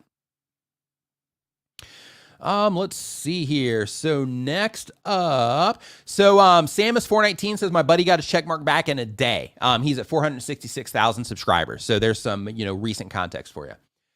So the next channel name, this one's way too long for me to even read, but the question is, the type of channel is animation and art. The goal of the channel says, I want to make a living and help people and entertain them. And the question is, how do you write scripts and get into the zone? Do you grind and keep the motivation? What is your format for scripts and writing? Also, what % of the time spent on the video should be editing and scripting? So this is a really good question. So, and I don't think I've had this question before, actually. So give me 1 second here. Okay, let me make sure that that's up. It is. Okay. So, if you are trying to write scripts and you are trying to, get into the zone when it comes to making content, here are some things that will help you in that process. So the very first, let's talk about getting into the zone. So when it goes to getting into the zone, like getting, in that mode to make videos, some people can just turn it on. They just turn on a camera and they go for it. But for the rest of us, what we have to do is we have to get ourselves to the point to where we can do that. And that comes with practice.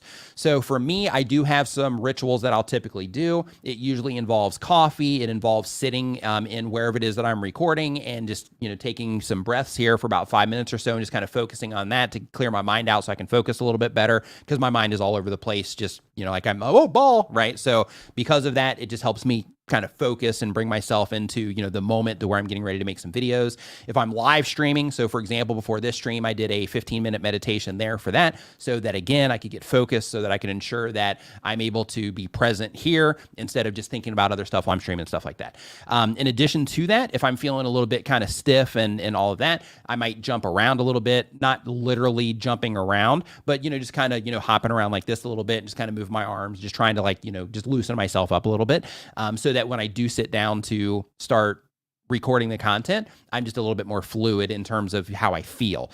In addition to that, I'll speak out loud for a little bit. So it just primes my voice so that when I turn on the camera, that's not my voice for the first time of the day or for the first time in the last few hours that I'm speaking, so that everything comes across a little bit more smooth in my voice and all of that as well. So those types of things just kind of help get into the zone. Now, when it comes to script writing, some things to think about. First is TubeSpanner. If you've heard me talk about TubeSpanner before, they actually have script writing templates in there that you can use. So if you have a TubeSpanner account, they have some free ones too, but if you have a TubeSpanner account, you can go in there and you can go through the script templates and you can just fill out each section there so that you can have a clear guide for those of you that don't know how to write scripts.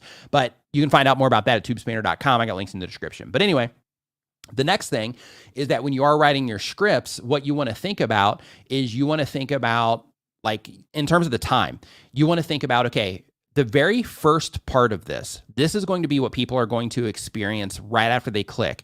And if people leave during this moment in time, then it's going to be really, like, I'm not going to be able to hold their attention for the rest, right? Because they're going to be gone. So one thing that's really important to YouTube is when people start your video, that they make it a decent amount of time in the video, or maybe even complete the video and then hopefully go and watch another video. So what you want to make sure that you're thinking about when you're writing your script is the viewer experience. So you want to share the information that you're sharing, but you also want to think about the experience that the viewers are going to have once they click on your video. So this is what it looks like. If somebody clicks on your video, then the very first thing that they see and or hear should be some type of confirmation related to how you package the video in terms of the thumbnail and title. So for example, if it was a video about, how to, set up an iPhone, then in that case, when it first started, you would mention, hey, if you just got a new iPhone, you're looking to set it up, I'm going to be taking you through that process, blah, blah, blah. So then in that case, they know, hey, I just clicked on this. This is what I'm expecting. They're telling me right here, this is what they're going to do. So I'm in. From there, what you want to do is you want to start thinking of, okay, I've got them hooked. I've got them a little bit committed there. So the next thing that I want to do is I want to start thinking of how can I lead into the content that I'm going to be putting together. And you want to, as you're thinking of that particular process, you want to think, okay, so I'm going to be showing them how to do it. So then the next thing that I need to do is I need to either tell them why the thing I'm going to be showing them is important or why it would matter to them. And then from there, you want to start getting into the actual content itself, which is, all the different things that you're going to be sharing or the story you're going to be telling or whatever the thing is. Now, if your content is 100% storytelling, then in that case, you start your video, with a hook related to the story itself, but you still want to give some type of confirmation about, or for the viewer, that they are going to be getting what they're expecting from the click. So when you are starting with your hook, another thing to make sure that you are keeping in mind is that your thumbnail and title are also a part of your hook. Because if your thumbnail and title are making a suggestion and building an expectation of what somebody's going to get from a video, then in that case, you have to make sure that you're delivering that so that they'll, want to continue watching. But as you go through the actual content itself, you want to start making sure that you are just thinking of it from the perspective of, okay, with this particular part that I added to this script, why is this important to the viewer? What help or context or what information does this add to this particular video or story that is going to add some type of value to the viewer that's watching it? And as you get through each different section in your script, you want to reevaluate that question. What does this add to the viewer? Would my video stand alone by itself if I took this particular part out of the video? Yes or no? And if it's yes, then just take it out, right? Because it's not adding, real value. It's kind of filler at that point. And then of course, once you get to the end, instead of adding any type of finalizing language, anything like that, letting people know that the video is coming to an end, instead you want to design the next step within your script. So what that looks like is, as your video is coming to an end, you want to create some type of information within your video to where you lead into that next click, meaning they come to the end of your video, instead of you saying, and that's why I think this, or that's why you should do this, or that's how that works, or, and that's how you do this. Instead of doing that, you would say something along the lines of, hey, so, you've made it this far. Or you don't even have to say you made it this far in the video, but basically they get to the end of your video and you would say, if we're doing the phone setup thing, in that particular case, you would say, okay, so now we've just set up your phone. So now that you got your phone set up, there's going to be some really cool apps that you definitely want to make sure that you have installed in your phone. So I have a video of the first apps that you should install into your phone once you set up your new phone. You can click into that right here. And the idea there is that you're essentially selling that next click based on something that would be interesting to the viewer. Now, in terms of why that, stop button here. In terms of why that would be, or in terms of the time that you should spend editing versus scripting, it really comes down to the content that you're putting out. So in some cases, people can do that sort of thing in like a few takes. Some people can do it in one take to where it requires hardly any editing at all. In some cases, based on the audience that you're trying to reach, you need to edit in a very heavy way. Like if you look at Mr. Beast, for example, he's reaching that younger crowd, so his edits are all over the place. You know, you get through like a gazillion cuts within the first like 30 seconds, where people that are reaching older audiences, for example, they might slow things down a little bit. If you're reaching people in the middle, then you try to find like a mix of the two, or just content appropriate. So for example, if somebody's coming in to watch a tutorial on how to do something, then in that particular case, you know, all of that stuff isn't going to help them learn what it is that they're trying to learn in the actual video itself. So therefore your hook should be extremely short, and then you can get right into the content at that time. So when it comes to, you know, the amount of time that you should be spending, it's really dependent on exactly what it is that you're doing. And there really isn't a rule in terms of this is how much time you should spend scripting versus this is how much time you should spend writing or editing. So just to put this into context, I have videos on my channel, some of my best videos actually, that I just winged it in terms of like, I'm like, okay, this is going to be my hook. I write that down because you always want to think about that. But I write that down. I know the, you know, context of the video itself, but I'm like, okay, I'm just going to use a few different bullet points, and then I'm just going to freestyle essentially the information for this video based on these bullet points. And how that works is you just go through and you're like, okay, this is the bullet point, talk about this for a second or for, you know, a minute.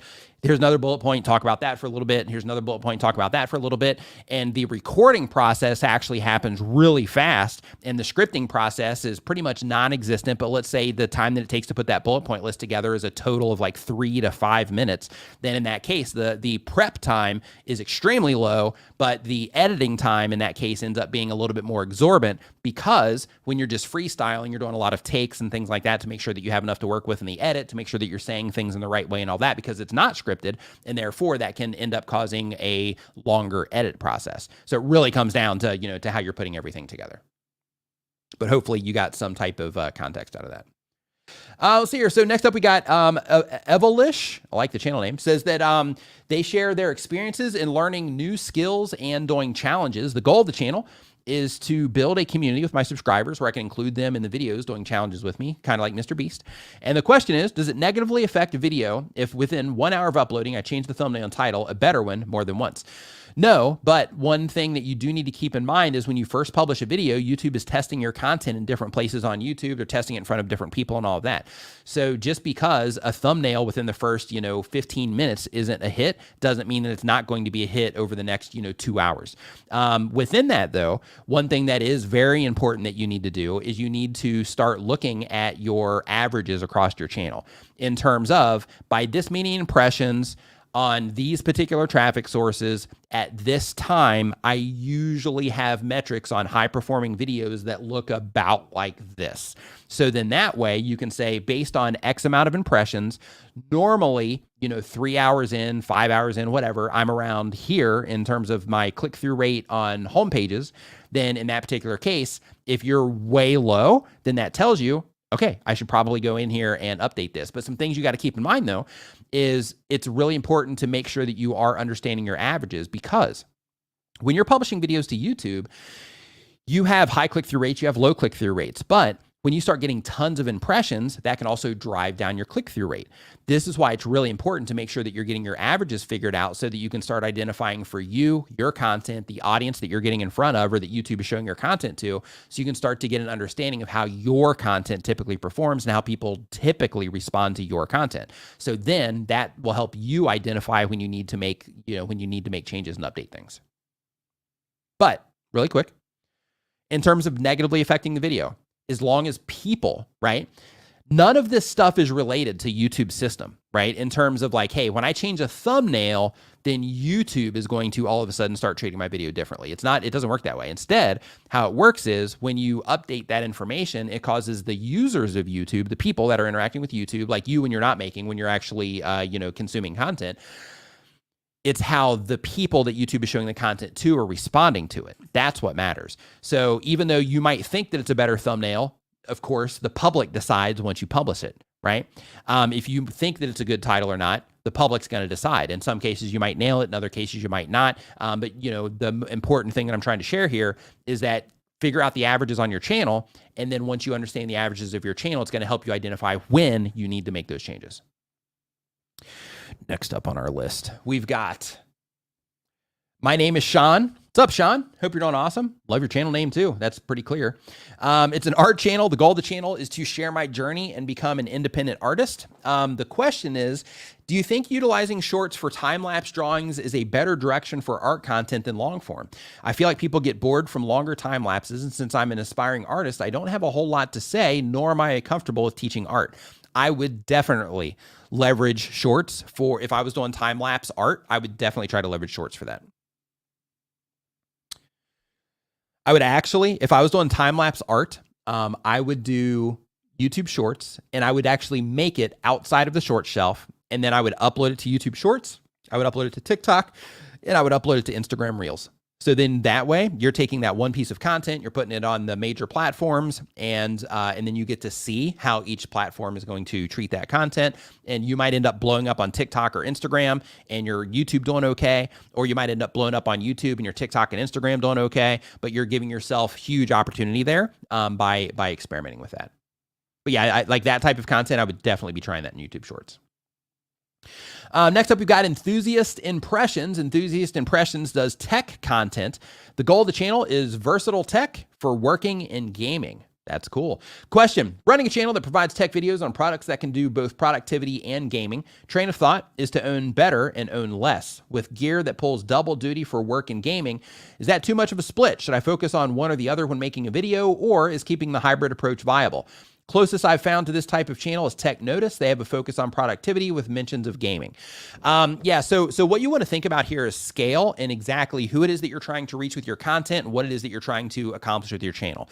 The reason it's important to consider that is because if you are trying to monetize quickly, then in that case, you are probably going to have more success selling to people that are, through affiliate marketing, those sorts of things. You're probably going to have a better chance of selling to those people with framing it around, productivity and work.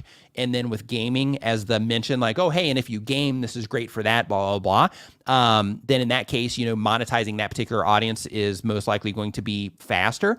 Whereas, monetizing the gaming audience, then you are going to be likely, mixing it with work though, that might keep you out of the, younger crowd that just doesn't have, the income to spend, so to speak, because maybe they're not working yet, they're still in school or whatever. So having that work layer will kind of separate you there. But if it was me, I would actually lean on the work side and then have gaming as the secondary, just because it opens you up, the potential. It opens you up a lot more just because of the, I'm thinking about it from a sustainability standpoint, which means you're going to be able to monetize it easy. You're going to have an endless amount of things to talk about. And it's going to put you in front of the right audience, which is going to help, you monetize easy as well. And if you go after the work crowd, that's going to be great on the sponsorship side.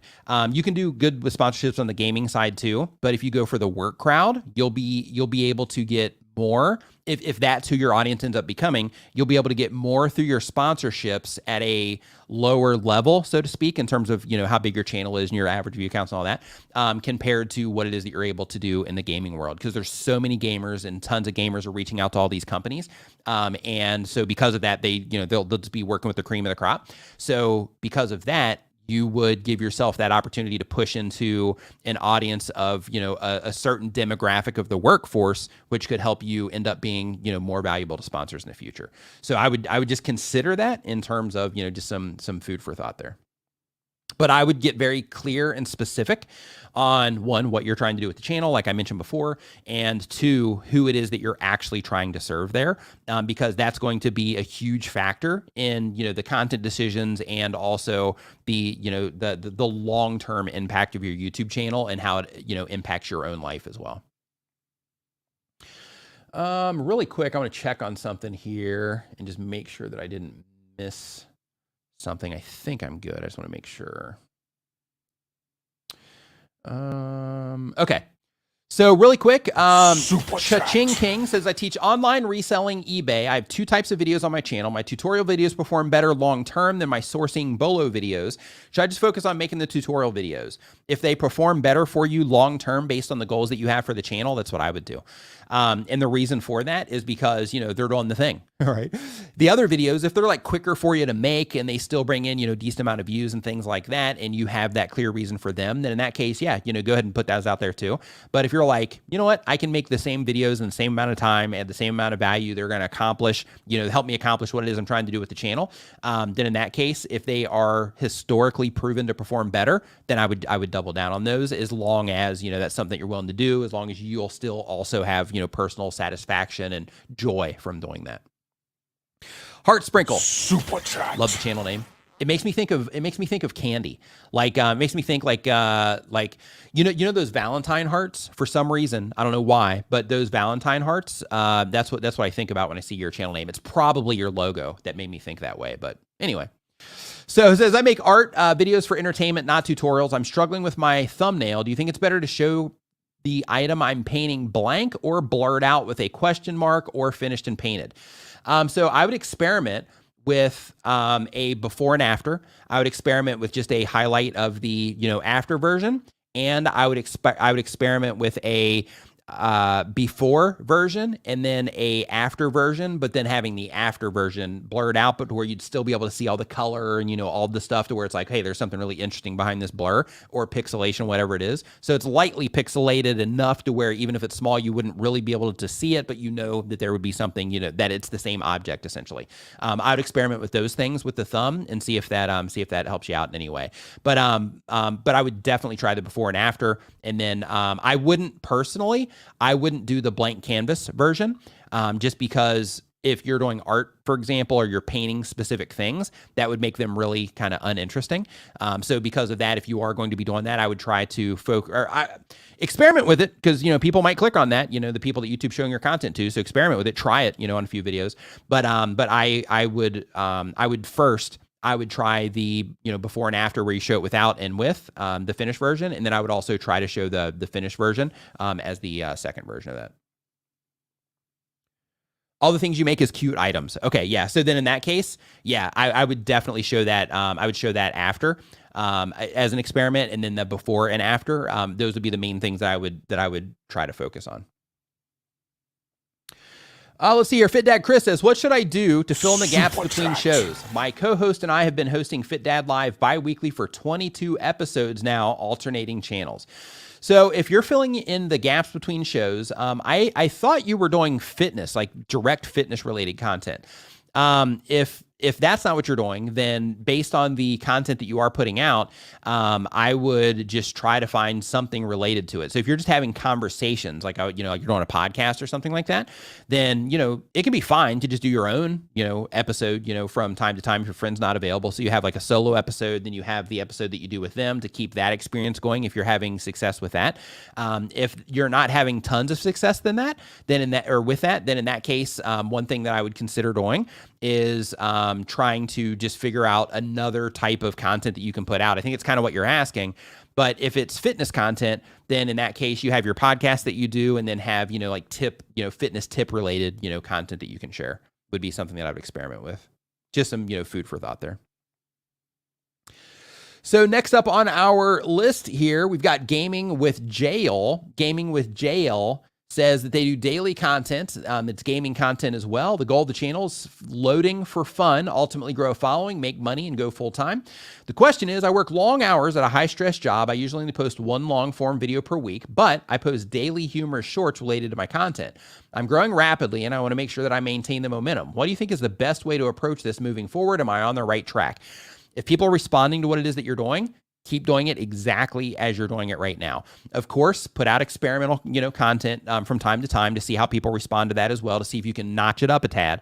But if you are doing something that's working, people are responding to it positively, and you're growing rapidly, stay the course, right? Keep doing what it is that you're doing, because that's what people are enjoying. If you start to curve off a little bit in terms of you're growing quickly, and that's where you just keep doing everything it is that you're currently doing, because that's what people are loving. And then if you start curving off and you start stagnating, then double down on the experimentation to get the whole thing rolling again.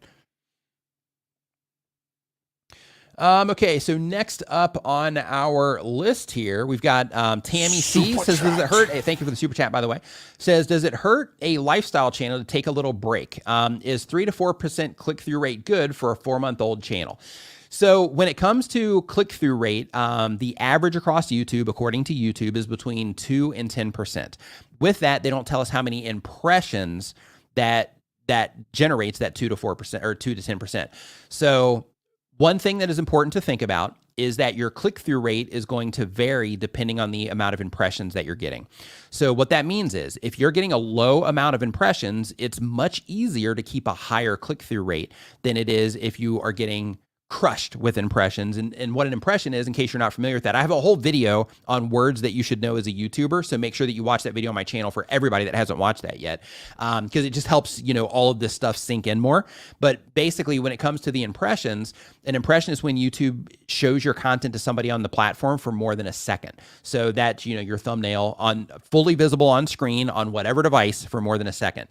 So if that happens at scale and they're showing your content to, thousands or tens of thousands or hundreds of thousands of people, then of course that's going to end up drawing down your click-through rate for the more people that they show it to, because as they start showing it to more and more people, they become less and less qualified to be the ideal viewer for that content. However, when you're getting a low amount of impressions, the system is just trying it in front of the people that the system thinks are the most primed for that content. If they don't respond to it, then in that particular case, it's going to really hurt you. But if they do, then that limited amount of people is going to kind of inflate your click-through rate because they are the most primed for the content. So because of that, in terms of 3 to 4% being good, it, really comes down to, one, where you're getting that 3 to 4% from, the impressions that you're getting for that 3 to 4%, what the 3 to 4% is compared to, similar channels like yours. So, one of the other things that you have to factor in, because one of the questions that I get a lot on Twitter and stuff like that is people are like, hey, I have a higher click-through rate here, and, my average view duration, like all the stuff, my videos should be doing better. Why is it not? And the answer to that, and YouTube shares this information publicly as well, is that it's not just about like getting the averages helps you know when you need to make changes, but you're also competing with all of the other videos on the platform right now that YouTube thinks is a good fit for your audience. So if there's a lot of really high performing content on the platform that YouTube thinks is an ideal fit for your audience, and you are falling below par of the averages of what those that content's hitting, then that can negatively impact your reach as well. So, you have to factor in all of these things when it comes to, your video performance. But in terms of, does it hurt to take a lifestyle channel to take a little break? It does. And it's not necessarily, it does hurt on the YouTube side when you take breaks, because if you're starting to pick up momentum of some kind and you take a break, then everything can kind of stagnate and sometimes fall. In some cases, you can bring it back quickly. In some cases, it can take a really long time. A really good friend of mine, one thing that he does on a regular basis is he will come in hard on his YouTube channel and he'll just start going for it, right? Because that's just how he rolls. He's either 100% or 0. So when he's 100%, he goes in, he's always 100% in something, but whatever that thing is the thing that all the attention goes to, and he doesn't, give attention to other things. So what happens is he'll come back to his YouTube channel. He'll grind it out on his YouTube channel. He'll get everything like moving. He'll start, really climbing in terms of momentum. And then he'll just take a break and focus on something else for, a month, 2 months, 3 months. And then when that happens, every single time when he comes back, he has to, get back on that horse again and work extra hard just to try to, get things back to like an average, average type of status for himself. So because of that, just keep that type of thing in mind when it comes to taking breaks. But when you do take your break, all you need is one video to put you back on par. And when it comes to taking a break, your version of a break might be like, hey, I'm just going to miss an upload this week. Some other people's versions of a break is like, hey, I'm going to take the next 3 months off. So if you're going to miss an upload, not the end of the world. Don't even worry about it. Don't stress about it. If you're like, hey, I'm going to take off the next like 30 days, then in that case, you could see a negative impact. And the reason for that is because when you put out new content, that new content, you'll see it on your videos. You have that little new tag. When your videos are new within that first 7 days, YouTube is testing it in front of, people on the platform. So they typically will get a lot of, exposure at that time. Whereas if you don't have any new content going out, then you don't have those, you don't have that new content being tested as heavily, so to speak. And the awesome thing is when they're testing your content heavily, this is why it's important to stay consistent. When they're testing that content heavily, because you're continually putting out new content, then as people are coming in and they're responding well to that new content, what the system is doing is it's saying, hey, based on the topic of this video and how they responded to this video, what else on this person's YouTube channel is a good fit for this particular viewer? And then they'll start showing them old content on your YouTube channel. So as soon as they identify those viewers through their, testing with the new tags, as soon as they identify those viewers, then they'll start showing them the old content, which, helps move things forward as well. So when you do take those breaks, it kind of curves off the promotion of everything. In fact, YouTube also publicly says that when you are not consistently uploading, this is in the Google Help docs, you can actually find this yourself. But they say when you're not consistently uploading, it can impact your recommendations in terms of them recommending your content to people. So, keep that in mind too. So let's see here. Yeah, and D says, YouTube is a rat race by design. Totally. Yeah, keeps us all on the wheel, keeps us all, out there continuing to, put out content for them and for ourselves on a regular basis. So Ivory Van says, if I work as a voice actor on a YouTube channel that gets terminated, would they terminate my channel if I wanted to do YouTube, or it has no effect? So when it comes to YouTube channel terminations, if you're the owner of the channel and your channel gets terminated, according to the YouTube terms of service, you're not allowed to have another channel. With that said, tons of content creators will get their channels terminated. They'll create new channels. A really good example of this is, what's her name? I forget now. It's like Swift or something like that. But anyway, she got, I think it was like 600,000 subscribers. She caught some, they framed it as some type of algorithmic anomaly is how she told the story anyway. What happened there is she had 600,000 subscribers and her channel just zeroed out or whatever. You know what? She didn't get it terminated. So I won't actually use her as an example. So never mind. But anyway, terms of service, if your channel gets terminated, you are, by their rules, not allowed to have another one. Brian G dropping the halp. Swoop. That's it. There we go. Thank you. Yep. Swoop. Okay. So let's see here. So next up on our list.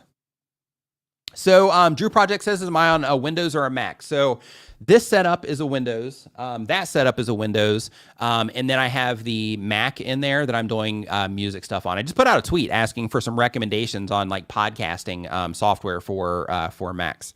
Because I'm looking for that. But I think I've got it sorted with Logic, thanks to some recommendations on that. So I think that's sorted. So our next channel here is from Procedural Nodes.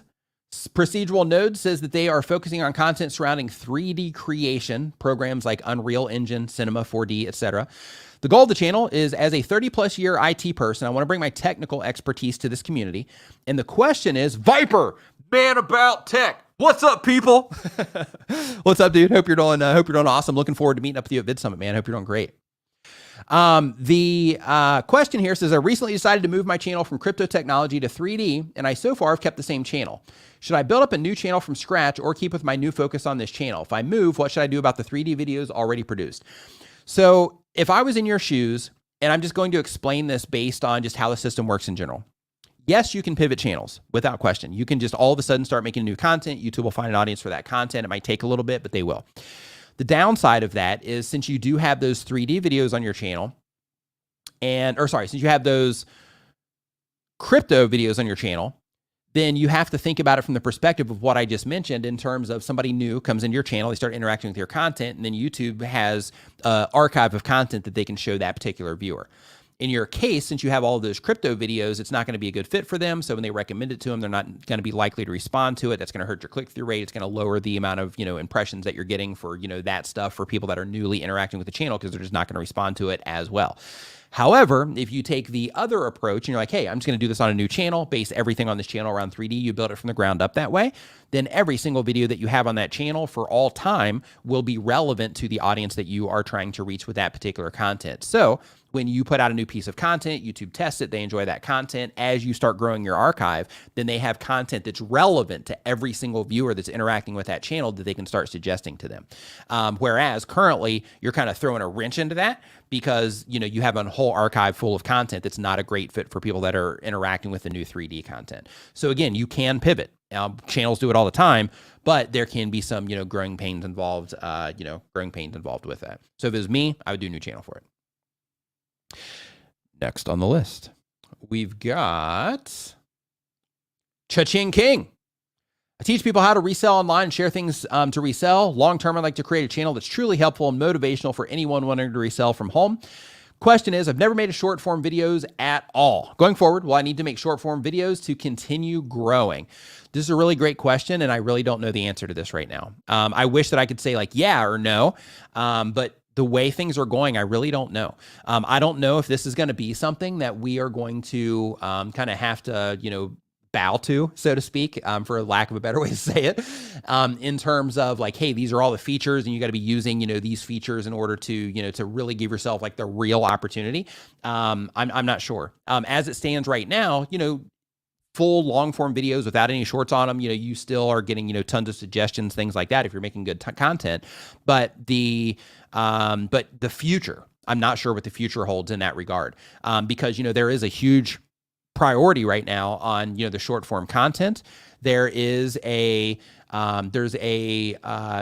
huge movement, for lack of a better way to say it, towards, like the vertical content as well. So, because of that, I think everything is just like really blurry in terms of, what it is that we're going to need to do, in terms of, what it is that people are going to continue responding to, the different places or different ways people are getting value from the content and all of that.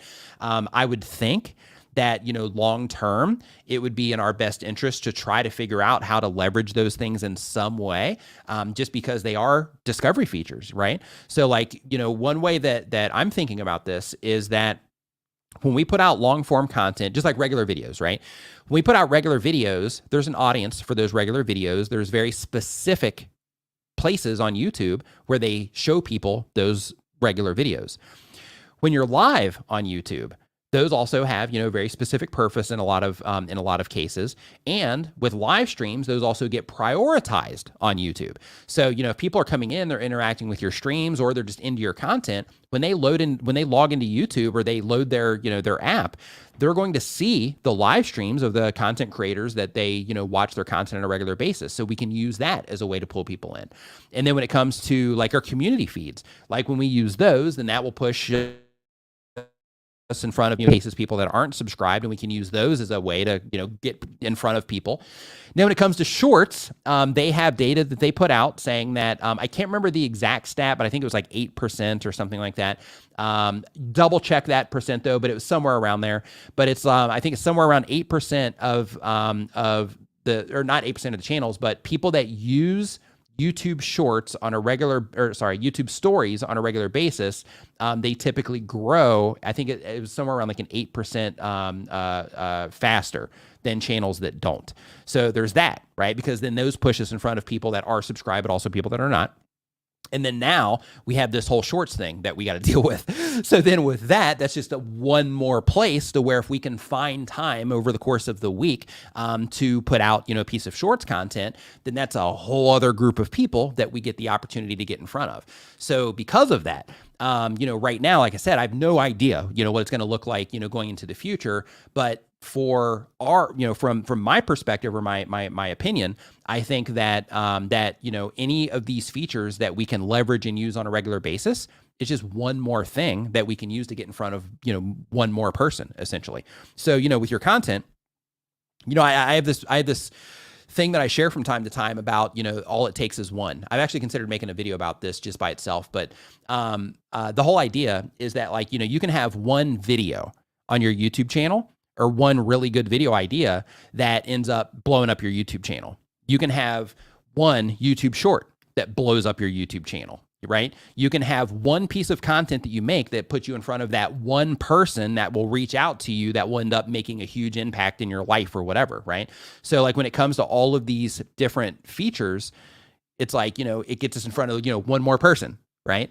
So in my opinion, I think that even though it's definitely something that, like, if you got a job or you're going to school and you're trying to hold down like a family and all this stuff, that it's definitely a lot more challenging to leverage all of that stuff, where people that just, this is all they do, like just make YouTube videos, then in that case, it's a little bit, more, it makes more sense for them to be like, hey, I'm going like all in on just putting out content on every option that I have here on YouTube all the time. Then that makes a ton of sense. But right now, when you are, like if you're somebody that's like, hey, I'm doing all I can right now and I'm kind of maxed out, then in that case, just try to think of ideas like, hey, what could I do, in the future, maybe what kind of, ideas can I come up with that will, help me be able to leverage some of these features that I'm not currently leveraging. Like, for example, with me, let's talk about my failures here. So, like for me, like I don't use stories hardly ever. Every now and then I'll have these little bursts to where I'll do it. But on my list is, I got to start using stories more. When it comes to YouTube Shorts, even though I'm not a fan of making that type of content, I'll watch it. I'll watch TikTok. I'll watch YouTube Shorts too. Instagram Reels also. I learn a ton on all those. But when it comes to, shorts, that's another thing. I don't enjoy making shorts. So right now, I'll put some out, but it's not something that I'm like, oh man, I'm going to add tons of value with this short, right? So because of that, for me, like I need to be doing more community posts. I need to be doing more stories, and I need to be doing more shorts. One of the things, because I do, understand the value of these live streams and, all that, and just putting out video content. So for me, it took me a really long time to come up with the news idea. But now that that's deployed, people are really enjoying that as well. It doesn't take a ton of time, and that was a great way for me to add just some supplemental content to the channel that adds tons of value to people. That also helps me stay in the loop with stuff that I'm already, interacting with or consuming anyway. And then, sharing that information, with you guys through the news segment. So if you can find things like that also, to where if you just, think about it a lot, then, those little ideas here and there will come up to where you'll be like, hey, maybe I can use this for a short, or maybe I can make this a theme that I do in my stories, or maybe I can do like a quick live stream about this, or, whatever the thing is. So, just spend the time thinking about it. Funny thing with the news. So, without saying too much, it's hilarious too. One thing that I just want to just mention, to everybody here, because you're all content creators. Like when you step out of the box and you start, in your space, if you start, coming up with ideas that other people aren't coming up with, and you start doing, so just some cool stuff and all of that, other people in your space are going to copy what it is that you're doing. It's the nature of the beast, and you can't really get upset about it, but you can, right? So I just found that another channel, now I'm not gonna call them out yet, but like another channel that makes content, to help content creators, they also started a news segment. And it's hilarious because it's like the news that they're sharing is stuff that I was sharing like as it was breaking, and they're framing it as breaking, but really it's like a month old, news. It's kind of funny. But just as a heads up to everybody here, I don't even know why I started walking down this path. I think because I mentioned the news. But just as a heads up, for those of you that are here that are going to be the people in your space that are just coming up with the ideas and trying to do stuff that everybody else isn't when you get the opportunity to. For those of you that are doing that, just be ready that, people are definitely going to come in and just start copying like everything it is that you do. So like even when you come up with new stuff, they will, people are going to come in and just start, doing your thing. So next up on the list, is Game Life 44 says that they upload 1 time per week or more. They do mobile gaming content. The goal of the channel is to grow a monetized channel for additional income from my love of gaming. And the question is, should the YouTube Shorts be clips from longer content, or should it be a new video from trying to lead the viewer to view longer content? So if you're trying to get them to go from the short form content to the long form content, if you sample your video and you clip it out that way, then what's going to happen is YouTube is going to put a link there, right, to where people can literally click on the link to the long form video. So if you're trying to make that happen, then clipping out is a good move. If you're trying to just impact that viewer and get them to enjoy that short so that the short performs well, then in that case, what you want to do is you want to put out original content for the short to create an awesome experience that is designed for the short shelf, create that, and then algorithmically for the people that enjoy that short, YouTube will recommend them your long form content. So you have those two avenues to where you're able to do that right now. Let's see here. Next up on our list, we've got By Lady Fee says that they do mukbang content. The goal is to grow to the point that it can be my main stream of income. And the question is, let me know how I can be better in all areas. Pay attention, be intentional, and always be working on your skill set. Here's the thing. In terms of, things that you can do to be better, things that we can all do to be better. As we progress through time with all this whole content thing, more and more people are getting into it. And as more and more people get into it, that means there's a lot of people that are finding new ways to do it. They're finding better ways to do it. They're finding more efficient ways to do it. And that means that in order to keep doing it and keep doing it to the rate that, that it's going to, help you, like in your case, be like an income source, then you have to keep leveling up all the time. Right? It's part of the thing. Like, so in addition to the hamster wheel of continually putting out content, you also got to be, leveling up your skill sets and trying to come up with new ideas and trying to, just keep pushing things forward for the sake of just, making sure that you're, competitive. So, definitely in terms of, things that you can do to improve, work on your skill sets, be intentional about, everything it is that you're doing, and keep at it. Learn Spanish World says, do you think YouTube will still be around in 10 years' time? What's the future of YouTube? I do think they'll be around in 10 years' time, but in terms of the future of YouTube, I'm not 100% sure.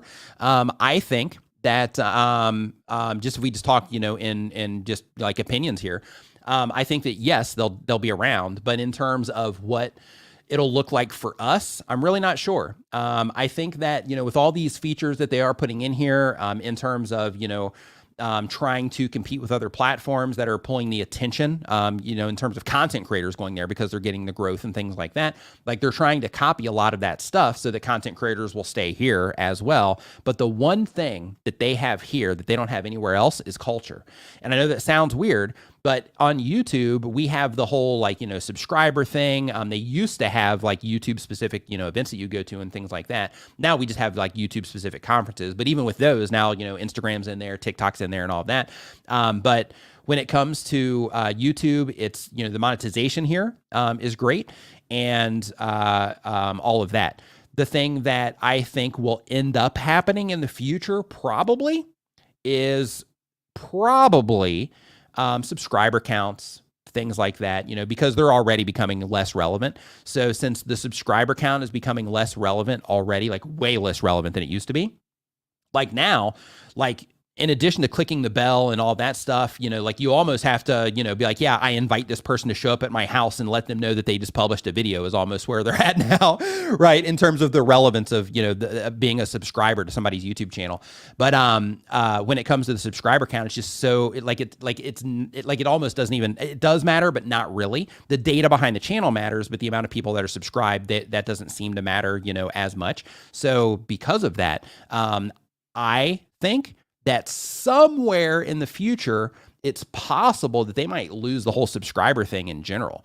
Maybe not, because that is part of the culture, which is what I was talking about before. So, when it comes to like kids growing up these days, for example, like kids want to be YouTubers. Yes, kids want to be TikTokers too, but kids want to be YouTubers more as of now. We'll see how that goes in the future. But in terms of being here in 10 years, I do think it'll be here in 10 years, but it's changed a lot over the last decade. So it's changed a lot just on the 7 years that I've been here. So I'm sure it's going to go through some rapid changes. But in addition to that, there's also going to be some other things. Like they got to get a handle on the copyright thing that they're dealing with right now, or the whole thing's going to implode, right? So little things like that, are also kind of crazy. Fly Ride, what's up, dude? Hope you're doing awesome, man. Nice to see you here, man. Hope you're doing great. But overall, yeah, I think it'll be here in 10 years. And I think that more importantly, as a content creator, right? Like once you learn how to do the thing in terms of learning how to make videos that people respond to, understanding just the basic concepts. A lot of the stuff that we share here, just the basic concepts of like, okay, how do I bring attention to something? How do I get people to click on something? How do I make something that people will enjoy? Like when I'm making it for me, it's totally different than when I'm making it for someone else or for other people. So once you develop that skill and you learn how to do it, you'll be able to, secure your ability to tap into that opportunity for a very long time. If it's here or not, it'll probably be here. This will at least be one of the factors because it's such a behemoth that it's definitely not too big to fail or to end up in, have some type of legal thing applied to it that ends up breaking everything or whatever. It's definitely not too big for that. However, again, the culture of this whole thing is really deep and ingrained in humanity, really, at this point, or at least, all the Western, or not Western countries, but everywhere where YouTube isn't blocked, YouTube is a major part of society. And because of that, I think that, that it definitely has a really, really positive, future. I'm just not sure, exactly what it's going to look like. Let's see here. So next up on the list, we got Linda. I hope I'm saying that correctly. I apologize if not, Linda. They do hair content. They talk about growing beautiful hair. The goal of the channel says, I want to make a career out of talking about what I'm passionate about. And the question is, does video quality affect reach on YouTube? What budget mobile phone has a good quality camera that works? So when it comes to video quality, you can upload content where the video quality itself isn't that fantastic, but it does have to be at a somewhat competitive level. And what I mean by competitive level is your content has to be quality enough that the quality isn't a distraction from it, right? So what I mean by that is if somebody can come into your video and the first thing they're going to think is like, oh God, this looks horrible, then you need to level up your quality. If somebody comes into your video and it interrupts their experience because they can't see what it is that you're trying to show them, or they can't clearly see you if you're the person talking or whatever, that's going to interrupt their experience and negatively impact you.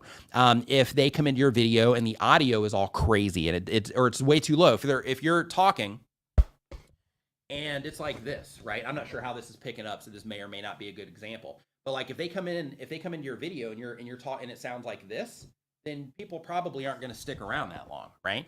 Because it's a distraction. But if they can come into your video and they can experience your content without noticing those things, then it's quality enough. And then from there, of course, you can upgrade if you choose to, but you just need to get it to a quality that's high enough that the quality itself isn't a distraction from the value that you're trying to bring. Hopefully that made sense. In terms of a budget mobile phone that works, me personally, I'm not I'm not in the mobile phone space. I'm still using a iPhone 11, and you can even look right here. Look at how busted. This is how I roll. Look at how busted this case is. Right? I don't know if you can see this or not, but this case is so busted. I had like trim stuff that was like going around the edges. All that's fallen off. I've got like old glue. I've got old glue on here, from that. So yeah, this is still like an iPhone 11. So that's how up to date I am on the phone game. So when it comes to recommending you like the best phone for your needs right now, I'm not that person, but it looks like we've got some options coming into the chat right now. So if anybody does have any feedback on just good phones that are, that would help them, get the job done at a quality that would be, at that, a competitive level, definitely, drop it in the chat. Next up on our list, Renee Ritchie in the house. What's up, dude? Hope you're doing awesome. Says, Black Star Watchtower is the name of this channel. They do gaming content. The goal of the channel is to build a community. And the question is, what's your thoughts on taking a single player live stream and re-uploading it into multi-part episodes if the VOD loses traction? I think that's perfectly a cool thing to do. So if you do a live stream, and this is something that as live streamers that we have to acknowledge as well. So if you have a live stream that you do, based around the game that you play, or based around information that you share, based around the reviews that you do, or the tactics that you show people, or the in Leela's case, the video editing, information that she shares with people. Like when you are putting that type of content together in videos or live streams, but more in live streams, you get a lot of content out of like a 30-minute or 1 hour live stream. So because you get a lot of content, if you find little highlights that would be great for the short shelf, or that would be a great standalone piece of video content, like, man, I was playing GTA and, I was cruising, I was full speed. I hit this ramp and I ended up on top of Maze Bank by bouncing off a bunch of buildings and, all this other crazy stuff.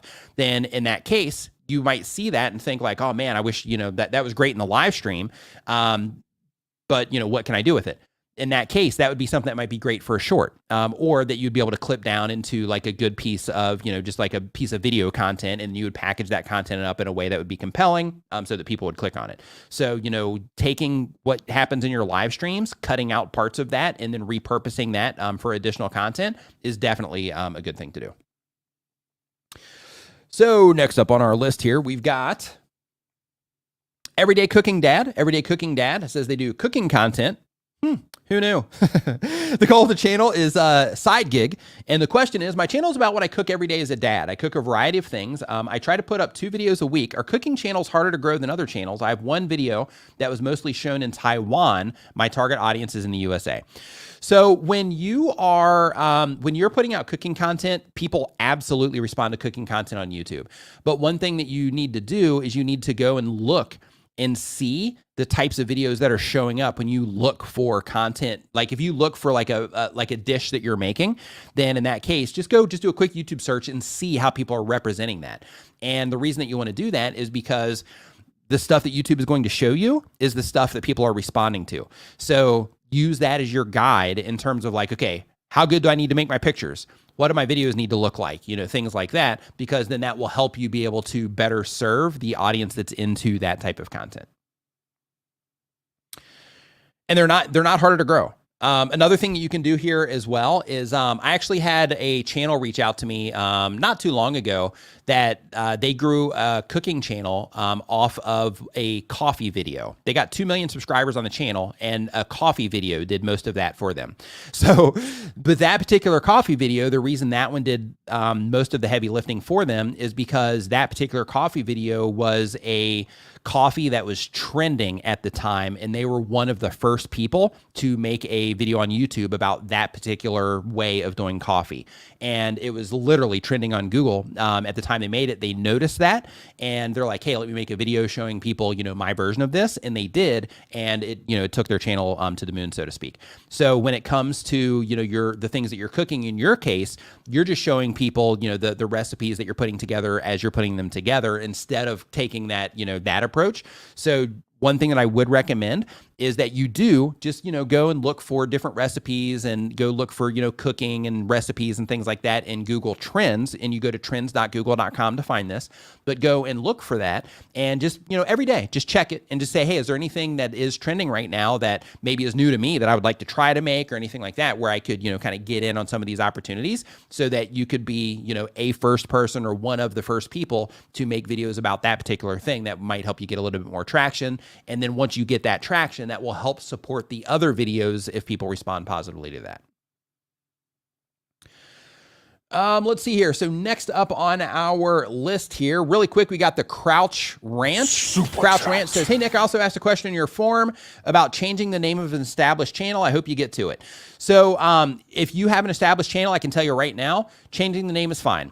Keep in mind that, if you have a channel where people are sharing your content a lot and people are talking about your channel a lot, then in that case, it might make your channel a little bit harder for people to find, in that case. But if you have, if it's kind of normal in terms like, yeah, people talk about it, people share it, but it's nothing like, crazy, then in that case, that change, it's not going to have any type of negative impact. The only real negative impact is if you have a 100,000 plus subscriber channel and you have the check mark, then you have to resubmit once you change your channel name, because they remove that mark when you change your name. So somebody was in here earlier saying that they had a friend with 400 and something thousand subscribers, and they got theirs changed. I think it was like within a day or within an hour or something like that. So it can happen quick, but I'm just saying that's, just a little thing that you'll have to deal with if you have a play button. Next up, if I do run into the question, if there are more specifics to it, then I will, then I'll address it once I hit it. So Ace TV Boxing says that they do boxing and sports content. The goal of the channel is to inform about all things boxing. And the question is, how do I grow? I share my videos in several places. So this is a great question. And it's a great question because it's something that gets asked in every live stream, but it's something that we actually haven't talked about in this live stream in terms of specifics. So who here's a new content creator? Like who here's been on YouTube for, let's say 6 months or less? If that's you, just say me. But when it comes to growing a YouTube channel, a thing that you have to get really familiar with and that you have to understand very deeply is that everything on YouTube is based on performance. And what that means is if people respond, I see it, Doug. Thank you. I will get to that. I'll get to that right here in a second. Thank you.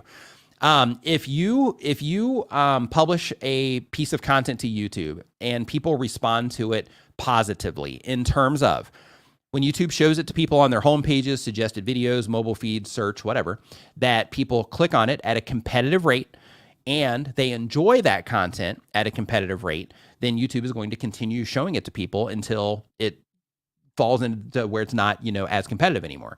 That doesn't mean you're not going to still continue to get views on it. They're not going to continue to show it to people. It just means that it might kind of curve off a little bit. But since everything is based on performance, that's why it's so important to make sure that you are using your analytics. Your YouTube analytics are available to every content creator on your mobile phone and on computers.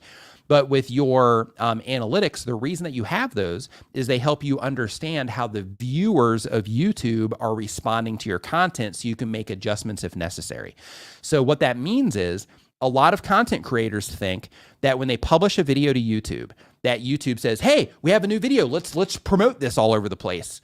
That's not how it works. How the system actually works is you publish a video and the system says, okay, this video is about this. The people that have already interacted with some of this content are, experiencing it like this. So then therefore, let's test it against other people like this. Or based on what the system comes up with that the video might be about based on the content itself, because the system of YouTube, it actually, watches or listens to the videos. It's a computer, but you get what I mean. So it's basically, identifying all the things that you're saying and showing in your videos. In addition to that, your metadata also helps in terms of the system just getting some clarity on what, your video is about. That's why it's important to make sure that you're using your descriptions so that, you can make sure that you are adding some of that context there. But the idea is that once you publish a piece of content that does perform well, then the system is going to identify not only that it performed well, but it's going to identify who it performed well for in terms of, let's say that Dr. Sam here in the chat, let's say just as an example, YouTube showed Dr. Sam your video, it showed me your video, and it showed Drew Project your video. Well, let's say that me and Dr. Sam loved your video. We subscribed to your channel. We gave it a thumbs up. We watched it all the way to the end. Maybe we clicked on one of your other videos. But let's say Drew, right? Let's throw Drew under the bus here. Let's say Drew is like, I clicked on this, but I was out of there within the first 15 seconds, right? Not for me. Then what's going to happen is the system is going to, at scale, right, as this happens to more and more people, then the system is going to identify, okay, these people like Nick and Dr. Sam that watch videos about this, type of thing on a regular basis, they really enjoyed this video. So because of that, we're going to find other people in the system that also enjoy videos like this, as well as other types of content that they watch as well. And we're going to present it to some of those people and test it against them and see how well they respond to it. And then if those people respond well, then they kind of rinse and repeat that process again. Drew, on the other hand, they're like, hey, we're not even going to show it to people that are interacting with it like Drew and the other people like Drew that didn't like it, because those people aren't responding to it. So instead, we're going to show Drew and all of his buddies, we're going to show them the content that they typically respond to. And we're going to show Dr. Sam and Nick's buddies, we're going to show all of them this video because, their crowd responded to it in a great way. So that's how the whole thing works. So because of that, what you have to do is you have to be very intentional about what it is that you're doing on YouTube in terms of, when I'm putting my thumbnails and titles together, why is this going to be important to the people I'm trying to reach? What type of curiosity gap, depending on your content that you make, what type of curiosity gap, meaning when somebody sees this thumbnail and title, what makes them think like, oh, I wonder what happens here, or I wonder what, this is going to be about. Creating that, or being just crystal clear and informative in terms of, hey, here's a picture of an iPhone. This video is about an iPhone, right? That was a thumbnail, by the way. That's what I was doing there. So when you are packaging up your content, you have to make sure that it's clear to the people that you're trying to reach what your content is about, or that you are creating, like curiosity gaps and things like that. Then once they click on your video, then you have to make sure that you're creating a good experience for them, because what YouTube wants is they're showing the right content to the right people at the right time. And they want to make sure that their users are enjoying it so that they'll keep coming back to the platform. So YouTube can keep showing them more videos, keep showing ads and all that good stuff. keep, upgrading people into premium memberships and all that. So, because of that, you have to make sure that you are helping YouTube get what they want, which is creating a great entire viewing experience for the people that are interacting with your content. In addition to each individual video that you publish, it's also a bonus if you're really good at keeping people coming back to your channel on a regular basis. Because when you can keep people coming back to your channel on a regular basis, not only does that show that each individual video that you publish, people are really enjoying that, but that you can be counted on essentially for the videos that you publish to get at least a certain amount of watch time when you publish or when you put them out. So because of that, it's really important to make sure that you are thinking about, okay, how my videos perform matters. How I'm putting my thumbnails and titles together, it matters. And it's going to massively impact my long-term performance on YouTube. What I'm doing in my videos and how my videos are structured, how I'm starting my videos and ending my videos and all the stuff I'm doing in the middle, all of these things are going to have a huge impact on my success here on YouTube and each individual's video performance. So you have to make sure you're keeping all of that in mind and you're being intentional about it and you're trying to improve the things where you are, where you're falling low. So for example, your audience retention reports, which is a second-by-second report that you get on YouTube that shows how people are responding to your videos on average. That's why we're constantly telling people, make sure you're checking your click-through rate per all the different traffic sources. Make sure that you're looking at your audience retention reports and your in-screen click-through rates. The reason that we're telling people this stuff is because those are some very core things, very heavy-weighted things that can massively impact your video performance. So because of that, it's really important to make sure that you're paying attention to things and that you're learning how to use your analytics so that you can look for the places where you're falling short so you can patch up those holes. And then when you patch up those holes, then it helps you move forward faster. And it'll also just help you, maintain, your momentum or just maintain the channel or whatever it happens to be. So you have to make sure that you are getting familiar with that stuff so that you can modify things if need be. So really quick, Tommy T's Extreme Roller Coaster says, hey, Nick, I wanted to ask you about clips and how they work. Not sure if you discussed this already. Thanks. So in my news segment, I mentioned this. So right now we have shorts. We also have clips. So Daniel Batal just sent me a thing, and I think this might have been what Dee was mentioning earlier to me as well, to where it looks like you can also sample other people's videos through clips now. So initially we had clips to where you could clip somebody's video and use that as a way to share it out. So when you would clip the video, it would essentially let you kind of share a link to that onto like Twitter or something, and then people could click into that part of the video and start their experience in that particular part. After that part was finished, then it would just let the video play. But according to what it seems like, the information that I got today, it seems like they're also letting people, at least, what he has on his account, they're letting people also sample or clip other people's shorts as well. Yeah, so right here on the cut.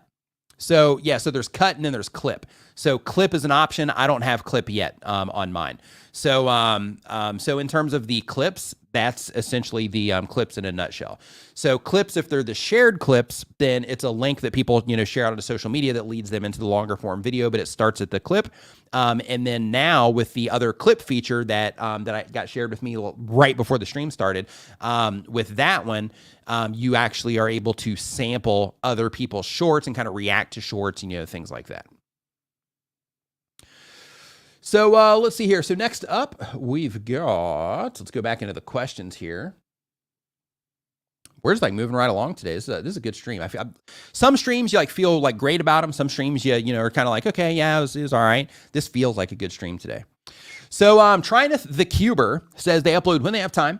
The channel is about cubing. The goal of the channel is to reach 1,000 subscribers. And the question is, Nick, hi, Nick. Did I ask you one question? Why my views suddenly go down? Is it because of the algorithm? So it's not necessarily that it's because of the algorithm. It's because of how people are responding to your content. So when it comes to people responding to your content, that whole thing that I just went through about, YouTube being about performance, if your views suddenly go down, then that means that you have kind of fallen off on the performance side, or other videos on the platform have, kind of overtaken you, so to speak, in terms of them overperforming compared to your content, at least for that moment in time. Things, it's always, everything's moving in real time. But at that moment in time, if you're like, hey, I'm cruising right along, and then we just kind of dropped off or just kind of stagnated, then in that case, it's just because of, how the video itself is performing. and not performing like the algorithm of YouTube is like favoring your video. It's more about how the users of YouTube are interacting with your content. Next up, we've got Traderin. I think we did one from you already, but just to be clear, oh no, that was a super chat. Okay. So the type of channels trading stocks, the goal is to get audience putting value. And the question is, advices to improve my channel. Okay. So we're not looking at channels. So I'm going to skip that one. So D says that we can even clip live streams while they're live. So you can clip this into a short on your channel, or you can just clip it and share it. I know you can clip it and share it, but can you clip it into a short? That's pretty awesome, if so. So one step, he's sending me the message right here. Can clip you live now. Yeah, so is it clipping into a short? That's what I'm trying to get to the bottom of. So one step is our next channel here that we're talking about. They do fighting games. The goal of the channel is to turn my goals, skills, and passion into a fun, lovable and profitable career. Question, my dude. Exclamation point. What's up? Hope you're doing awesome. Says, good morning, good evening. So as a gaming channel, I have to say I just crossed 11,000 subscribers, 3 million individual viewers, and I've made $5,000 in the past 2 months. Next question. Wrong button. High five and fist bump to you for your progress, for your growth, for hitting those milestones. All of those are massive. And nothing but great things on the horizon. Now I say this not to brag, but to motivate. I see a ton of gamers in here. Oh, okay, so this comment is for you guys. So all of you gamers in here, this is for you. I see a ton of gamers in here in the stream, chat all the time, in the stream/chat all the time, and I'm here as proof that you just got to keep going, keep learning, keep experimenting. It's doable. It's hard, but it's doable. 4 years in, and I'm starting to really see progress. Thanks to Nick for all of his help too, but I started 4 years ago doing Fortnite, Call of Duty, basically games that were just popular and I wanted easy views.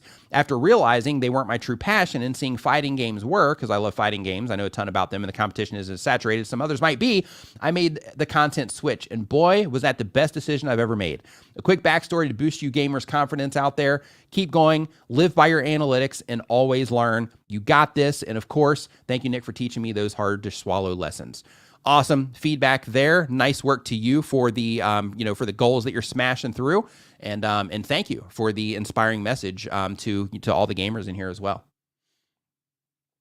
So next up, we've got 86th Street Project. 86th Street Project says that they, the type of channel is helping people that work in the back of house in a restaurant. And the goal of the channel is giving quality information and helping people that work in back of house in restaurants.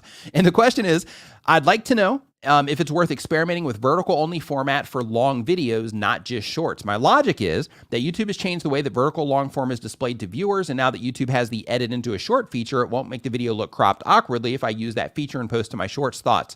You can always experiment with it, right? You can always experiment, see how your audience responds to it, and just see how the people that YouTube shows it to respond to it. You might, be awesome in that regard. So I know, for example, like Billie Eilish, she put out, I don't know if she still does this or not, but I know some of her videos that were put out on either Vivo or something like that, they came out in vertical format, and this is way before shorts. This is like 2 years ago. So, there are channels that do that sort of thing. I don't know if they're still doing it or not over there, but there are channels that do that sort of thing. So it's definitely something to experiment with if you think that, hey, this is going to help me be able to deliver, the value. Plus, especially if I'm, going after mobile only viewers. So this is one of those places where this actually might work against you. So if with your content type, if you go into your analytics and you see almost everybody is interacting with your content, this is another place. Remember how we're like, hey, use your analytics to understand things? This is another place where you can use that information. So you can actually go into your YouTube analytics and you can see the devices that people are interacting with your content on. So you can see how many people are in there on mobile phones. If you find that almost everybody is on a mobile device, then in that case, what it is that you are considering would make more sense than if you're like, hey, most people are actually coming in on like tablets and on TVs and computers. If you find that that's the majority, then in that case, you want to make content for them, right? And make it wide. So right now, and this is important for everybody to know, is that when it comes to YouTube, right now, they are having a surge, so to speak, or they're just having a lot of growth in TV viewership. And this is part of why the question earlier about, YouTube in 10 years, this is why also I was thinking like, I'm curious how that's going to go as well.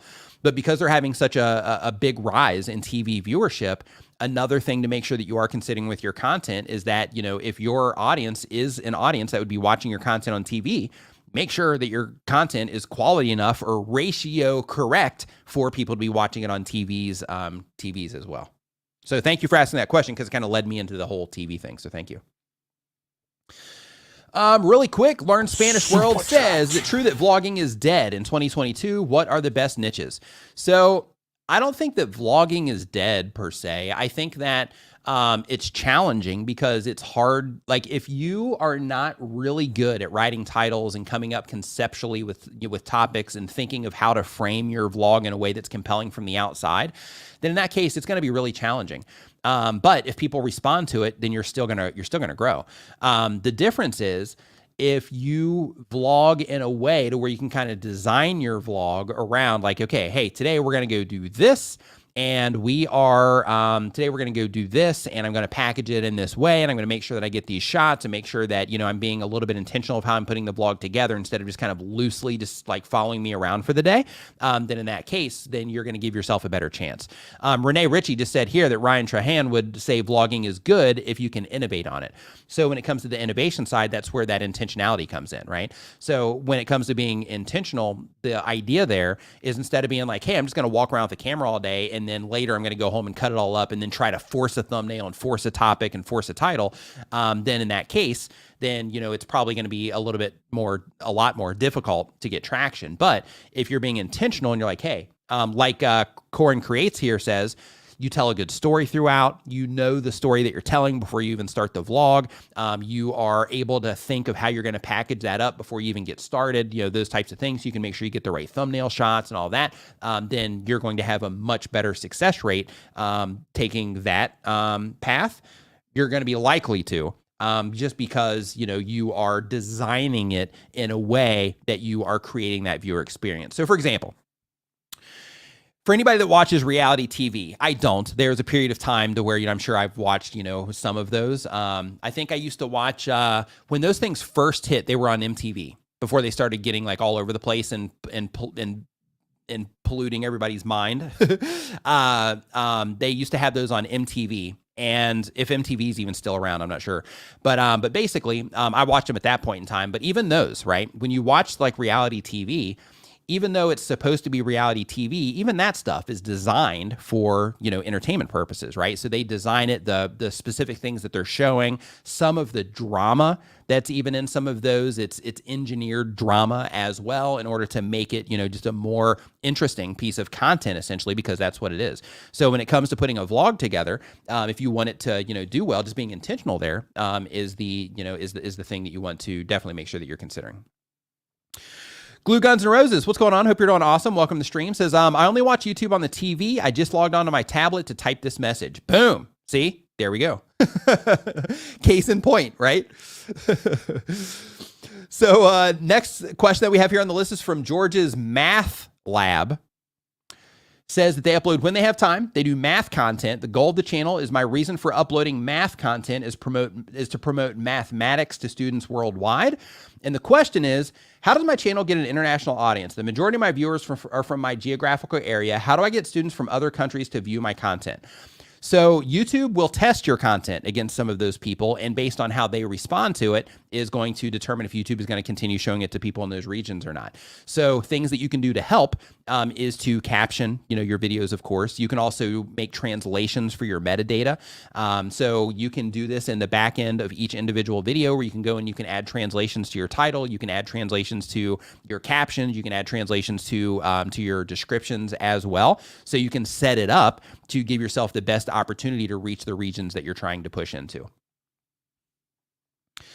Let's see here. So really quick, we've got, did you hear from Tommy T's Roller Coaster said, did you hear about YouTube getting rid of copyright, but you get 20% revenue instead of being flagged? I have heard about that. I actually mentioned that a few news episodes ago. So yeah, I'm definitely, familiar with the concept. I don't know, like the deep details of it, as of this moment in time, but yeah, I have definitely, that's definitely on the radar. So next up, we've got Scratch Cards with Scotty. Says that they do pure entertainment escapism is the goal. And the question is, how do I best use the shorts content to bridge the gap into my long form content? Make awesome shorts. That's it. Make awesome shorts. Maybe some of them you want to sample some of your long form content so you have those direct links going back as well. But now, because of the algorithm update to YouTube, to where if people enjoy your shorts content, then they are, if the system detects that they enjoy it, then they are likely to get recommended your longer form content as well. Let's see here. Next up, we've got, we did Scratch Cards with Scotty already. So next up, we've got Rocks Online. Says they do gaming, music, and news. The goal of the channel says I really want to get 1,000 subs on my channel so I can get paid to create even bigger videos with that payment. Question is, if I've done sub for sub before and I realized it was bad for my channel, should I delete the channel or continue using the channel with dead subs? Just keep moving forward. Just don't participate in that type of activity again. It's actually against the YouTube terms of service to participate in that type of activity, or the guidelines. I'm sorry. So you can get a community guideline strike if YouTube sees that you're doing that. You can also get your channel terminated as well. So as part of that, a lot of people will also do like sub for sub and like comments and things like that. That is actually spam. And YouTube identifies that as spam, and that can basically mark you as a spammer. You can get your channel terminated for that as well. Hey, this is an interesting framing of this really quick here for the long form and short form thing. So Renee says that long form is your restaurant, shorts are your food truck. Serve amazing food on the truck, and more people will want to try your restaurant. Love that. That's great. So next up, we've got. So so the form is in the description, Glue Guns and Roses. I'm going to be going into lightning round here in a few minutes. Where we're at in the form right now, if you were to drop your question in there now, I probably won't get to it. Like, we're getting kind of close, but I probably won't get to it. But if you stick around for the lightning round, once I go into lightning round, all you got to do is put a Q in front of your question, and then I just go through and I just so I know that it's for me, and then I crush through as many of those as I can. Triathlon with Coach John says just signed up for Creator Mix. Awesome. Glad that you are signed up over there, and I hope that you enjoy the music. We're getting a really good response from it. A lot of positive feedback on that in terms of like music quality and stuff like that. So I hope that you enjoy it. The Gaming Mom says that they do gaming for parents. The goal of the channel is to help educate parents on gaming. And the question is, hey, hi, and thanks for all that you do, Nick. I had my channel looked at by someone, and they said that I niched down too far. My aim is to help parents learn about gaming, good and bad, and I was told that I should pick a game and just play it. It's disheartened me, and I'm worried now. Thanks. So if you're trying to educate parents on gaming, then you wouldn't be playing just one game in order to do that. You don't even need to play a game, technically, in order to do that. So if you're educating parents on gaming, the goods and bads of, gaming, then in that case, technically you can make a video where you're just talking to the camera, talking about studies that have been done about, gaming and how it impacts kids and how it impacts families, how it impacts adults and all that stuff, where you technically don't even need to play a game. So because of that, if your goal of your channel and the whole theme of your channel is educating parents on gaming, then in that case, you don't even have to technically even play the game. So then for that reason, as long as I'm understanding what it is that you're doing, you definitely don't need to just niche down to one game. Because technically you don't even need to play games in the first place. If you're playing games while you're sharing the information, then in that case, you can play whatever games that you want where you're sharing that information, but then that's where you really got to think about the audience. If you're trying to educate parents on the goods and bads of gaming, then you also have to think about, okay, if a parent is going to be trying to learn this information, are they going to be trying to learn this information through watching somebody play games? If the answer to that you believe is yes, based on your experience, then in that case, go in the direction that you're going.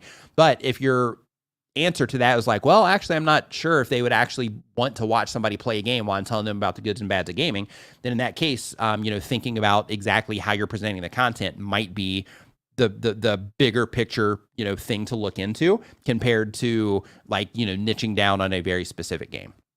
So just a heads up, In this regard, like a lot of people will go on places like on Reddit, like YouTubers on Reddit or NewTubers on Reddit, and they'll get a lot of really bad advice from people that are also getting started, because people getting started, they'll just like regurgitate some stuff that they hear, and they won't really necessarily be regurgitating stuff from, reputable sources or people that know what they're talking about. So you'll get, some really bad information there.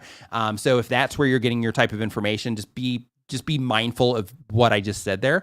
But when it comes to, this type of thing, at the very top of all of it, you have to make sure that you're thinking about the people that you're trying to reach with the content and how to create the best experience for them and resonate with them.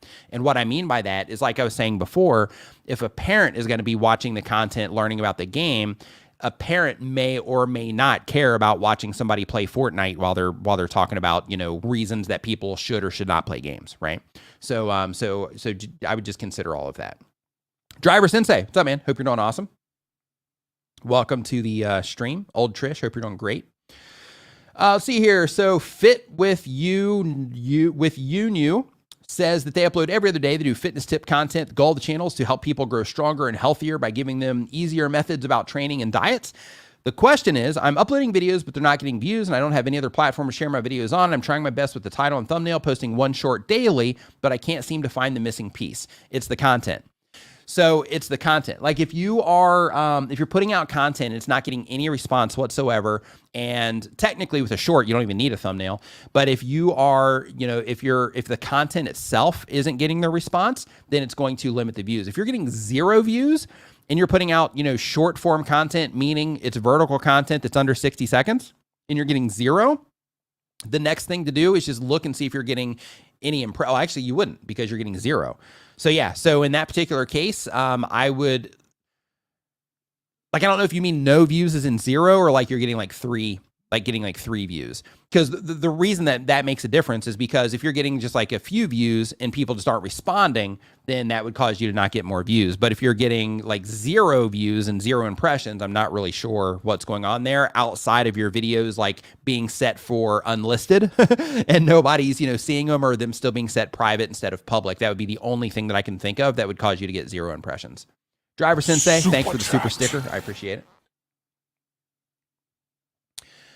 Next up, we've got Endocrime. Says they do coding entertainment tutorials. The goal of the channel is to build a following of young coders and eventually get monetized. The question is, hey, Nick, I'm having, what's going on? Hope you're doing awesome. Says I'm having trouble getting people to subscribe to my channel. I say subscribe at the beginning of the video, but even after that, I don't get many subscribers. Could it be the fact that I only have 4 videos up, or am I doing something wrong? So first off, one thing that I do recommend is that if you are just getting started making video content, please, right now, when you're first getting started, and this is for everybody that's just getting started, please do not try to invite people to subscribe at the very beginning of your videos. First, focus on creating a great experience for the viewers that are interacting with your content. What I mean by that is get your videos to where they're performing at where you're getting a decent amount of views per video. That means maybe 500 views a video, 1,000 views per video. This is all going to be, relative to your own perspective on what a decent amount of views is. But I would say 500 views a video, 1,000 views per video before you start experimenting with that sort of thing. Because right now, in order to, do the thing, it's more important to make sure that you're serving the viewers that are interacting with the content and to ensure that they're having a good experience. So right now, instead of trying to get, every person to subscribe to the channel, it's more important that you get people to enjoy the content. Just on how YouTube works, it's more important. So in our minds, we need these subscribers so we can get monetized. We need these subscribers so we can unlock certain features on YouTube. We need these subscribers so we can get play buttons. We need these subscribers so, whatever. But the thing that's most important is that each video that you upload, that people enjoy the content so that YouTube deems it as a satisfactory experience for them, so they'll show it to more people. That's way more important than getting somebody to subscribe to your channel. In fact, when you introduce those calls to action for people to subscribe at the beginning of the video, even though it can be extremely effective if you do it correctly, when you do that, it does interrupt the viewer experience. So because of that, and some people get turned off by it. So because of that, right now, I recommend that you focus all of your efforts on learning how to come up with good video ideas that, that are good for the audience you're trying to reach. Then learning how to package those video ideas in terms of thumbnail and topic. And for everybody here, as long as your content type makes this possible, try to make your thumbnails, or at least come up with the idea for your thumbnail and your title before you make your video. This is going to help you make a better experience for the viewers that you're reaching. Okay, so try to do that first if you can. But focus all of your efforts on the packaging of the video and the experience that people are having with the actual content itself. And you use your audience retention reports that is available for every single video to monitor the experience that people are having with your video on average. So focus on those things right now. And then once you start getting some momentum and you start getting regular views on your videos, that's where you start experimenting with, okay, now this is going. I know how to make a video that people respond positively to. So now let me see if I can start tweaking things to start increasing the rate that people are subscribing. Let me start tweaking things to start increasing the rate that people are engaging with the content. Let me start tweaking things to where I can start getting people to watch more, videos once they get to the end of, each individual video that they're watching and so on.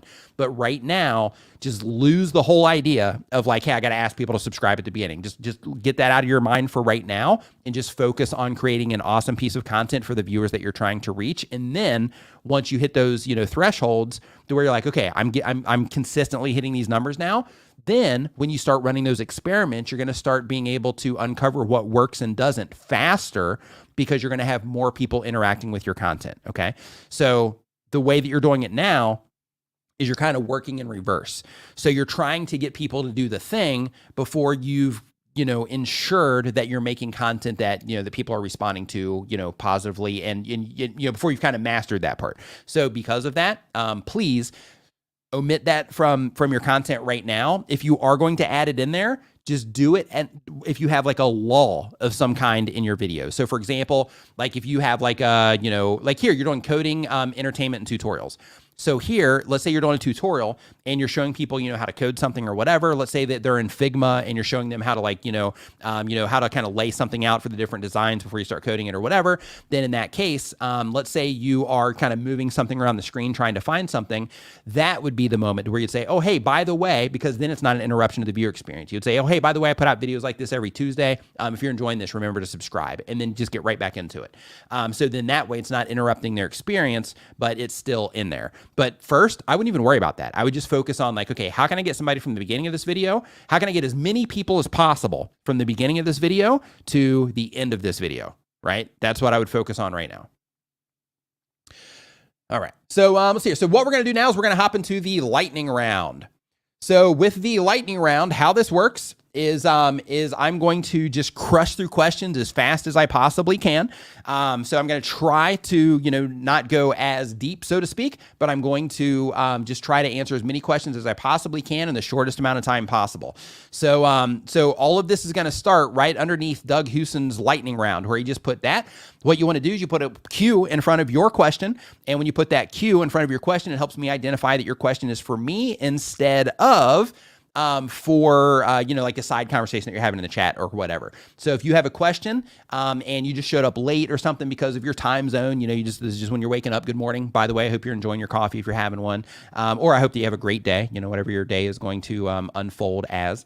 But for right now, if you got a question, just go ahead and drop it as a Q, and I'm just going to start crushing through these. So the very first one is from Little Crafty Nook. Can you explain the initial live analytics? So when your live stream is complete, they give you a snapshot of how your live stream performed, essentially.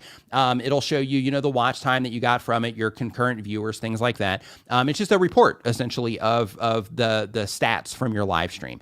So, of course, you're going to get more details, once it's processed and, and all of that. But it's just a quick snapshot of how your live stream performed in that moment in time, just so you can just know, like, hey, was this a good stream? Was it a bad stream? How much revenue did I generate? How many people were in this? How long do people typically stay for? Those types of things.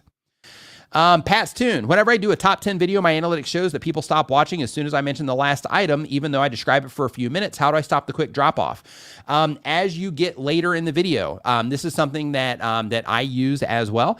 So like if I do a list video, I'll start with, either 1 or 10, and I will either count down or count up. And then as I start getting towards the end, let's say around like 7 or 8, I'll say next, we have this. Next, we have this. Or you can also try it, with your content, you can try it at like 9 and 10.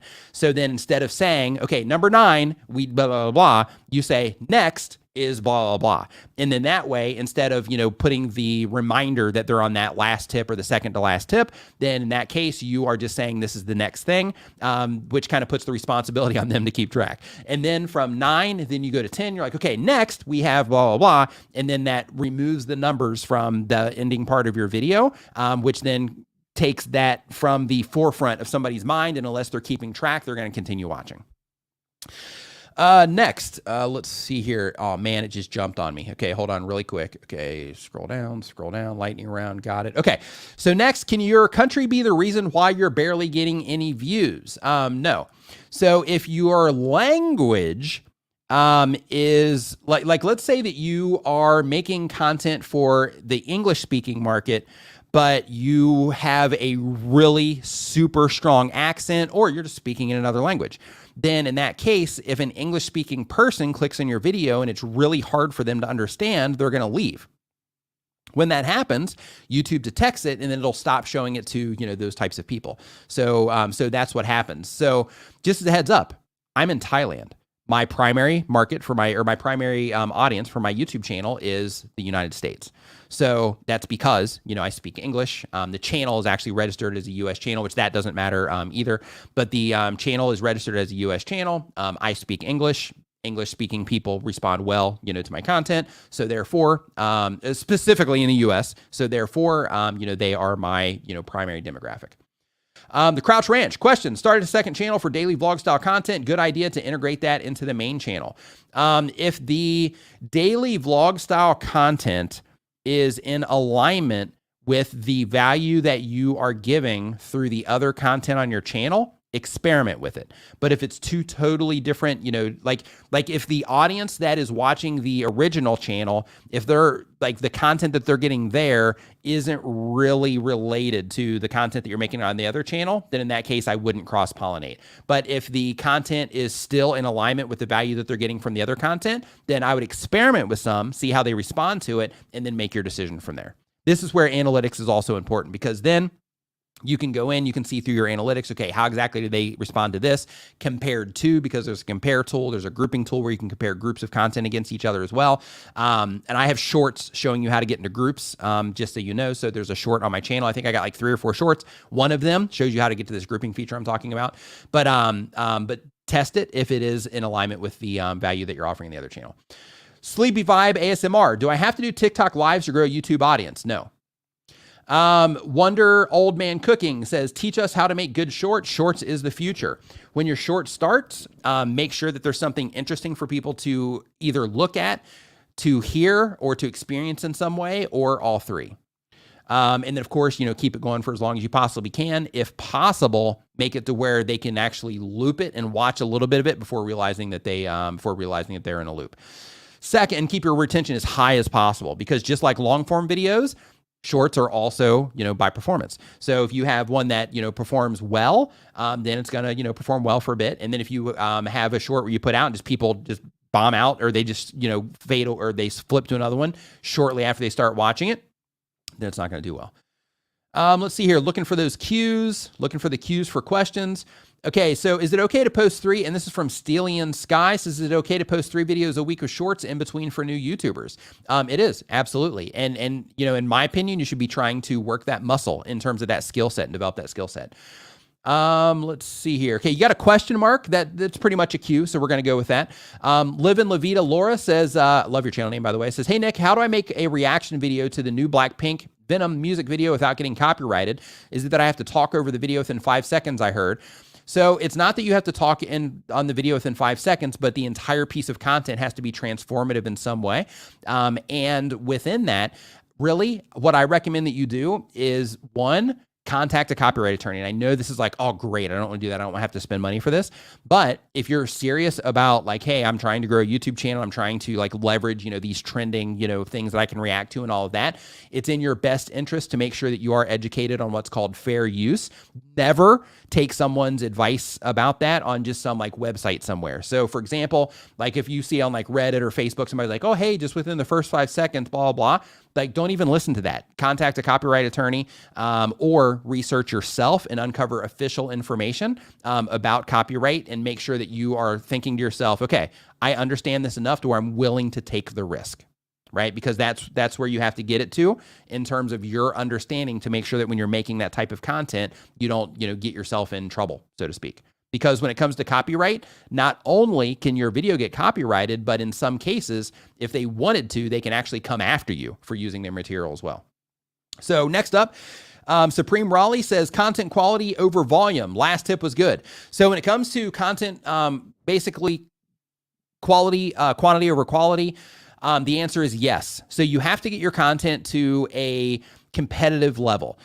Just uploading content by itself isn't going to do the thing, right? So if you upload just a bunch of garbage, then that by itself, people aren't going to respond to it, and it's not going to do you any good. But if you learn how to get your content to a competitive level, and then once it's at a competitive level, and you prove that it is by increasing view counts and having a view count that you're satisfied with, then in that particular case, that's where you can ramp up the quantity if you want to. Next is we got Baron Drop says, what's the best way to find video ideas that will get views? So a great way is to go to YouTube search bar and just start typing in things around the type of content that you make and look for things that people are actually looking for there, because it shows you these are how people are looking to find the content that you make. And you don't necessarily have to go for YouTube search for that, but you just use that to get a pulse on what people are actually into around your type of content. There's another tool, they actually sponsor this stream, called TubeBuddy. They have something called a keyword explorer, which actually gives you a score based on, the search volume in terms of how much people are looking for it, based on the content that you have on your channel and all of that. There's also a tool called TubeSpanner that just has like a whole endless list of video ideas as well. You go in there and you put the category of your content, and then when you put that category of your content in there, you can just go through pages and pages and pages of video ideas based around typical video ideas for that type of content. I've linked to both of those down in the description. Eat These Words says, is promotion in your comments spam or is it legit? Promotion. I think you mean promotion there. So when it comes to promotion in your comments, if you mean trying to get other people from other people's videos to come and watch your channel, then in that case, yeah, that can be seen as spam. If you are just interacting in somebody's comments because you like their content, then you're perfectly fine. Let's see here. Next up, we've got... Looking for those cues. Okay, Crazy Kid 949 says, how can a person on a tight budget level up their videos like editing software, premium packages, and growth channel help utilities, premium packages? So if you are on a budget, then of course, in that case, you would need to use free or lower cost software until you can, and this is the same way with anything. Like if you were starting a business, and YouTube, if you like it or not, is a business, right? So because you're getting revenue from it once you're in the partner program, so it's a business. So just like any other business, what you want to do is you want to do whatever it is that you can with what it is that you have in order to get the business functioning to a point to where it's generating some type of income so that you can reinvest that income into the business. So what you do is you do what you can with what you have access to, which currently is low-priced video editing software and free video editing software and or apps, and you use those to get you to the point to where you get into the partner program to where you can start getting ads for your videos, or you use affiliate marketing or whatever so that you can start getting some money from what you're doing. And then you save that money so that you can reinvest in higher quality stuff. But just a heads up, just because something has a subscription attached to it or just because it's expensive doesn't mean that it's even necessarily what you need. So for example, for a lot of content creators, they can get by on DaVinci Resolve. They can get by on, using software, just using like an app in their phone, and it's perfectly fine. For other types of content, they need Adobe Premiere. They need Camtasia. They need Vegas, or just film, or whatever. They just need stuff that has more features in it so that they can make their content in the way that they envision their content to be, right? So it just really comes down to how it is that you're putting your content together, but you might not ever need to budget up in terms of, getting premium software packages and stuff. But in terms of, also getting if you decide to go into courses and things like that, same exact thing, get yourself to the point to where you're generating some type of income, save that money for however long you need to, and for it to stack up to, to be able to afford the things that you are going to be reinvesting in to kind of help move things forward for you. Let's see here. So next up on our list, and it just jumped on me again. Let's see here. Queue for questions. Let's see here. Okay, so I got the like. Queue for questions. Let's see here. I'm trying to find this. Give me a moment here. Let's see. Okay, content quality. Okay, there we are. Okay, best way to find video ideas. We got that one. We got Crazy Kid. Okay, here we go. So, oh my gosh, I did it again. Okay, so luckily I didn't go too far and I caught it that time. So, person type budget, got that. Oh no, you froze. Okay, I experimented with a new, this is from Glue Guns and Roses. It says, I experimented with a new channel style that is very basic. The CTR is extremely higher, but watch times are lower in those videos. Should I stick to my old style? What about overall performance? Like for the content on your channel, because you're verified, you've got an established channel. So for what it is that you're trying to accomplish with the channel, are those videos helping move you in that direction? In terms of, the subscribers that they gain, those types of things. The subscribers they gain, the ad revenue that they generate, the affiliate sales they generate, your personal product sales that they generate, those types of things. If it's moving you in that direction, as long as it's, getting you a positive result on what it is that you're trying to accomplish, it's perfectly fine. If, people are responding more at the click and then they're not responding as much at the watch. However, knowing that information, you can start modifying things in future videos to try to get them to watch longer. But for now, when it comes to the style that you're choosing to use, when you are experimenting with when you're experimenting with your thumbnails, if it's helping you get more, results on what it is you're actually trying to achieve, then really that's the end goal. A lot of content creators, it's funny. A lot of content creators always think that it's like, hey, it's always about, how many views or subscribers that I can generate. But that's not always the case. A lot of content creators, everybody has different goals. Like me, for example, I don't need a lot of views in order to, to do really well, with YouTube. So it's like, it's fine, with me. Like if I get like 10,000 views on a video plus, of course, I want more, but if I do like 10,000 views on a video, that's like more than enough, way more than enough than what I actually need for the content. So your Fretboard Diary says my bids blow up on TikTok, but not YouTube. Feels like the same audience. Any idea why? I don't know why. I know that YouTube, with their algorithm, they try to predict what people are likely to watch. TikTok has their own algorithm, so TikTok's algorithm might just put you in front of more people. But one thing to keep in mind is when you talk about YouTube, I don't know if you mean YouTube Shorts or the long form.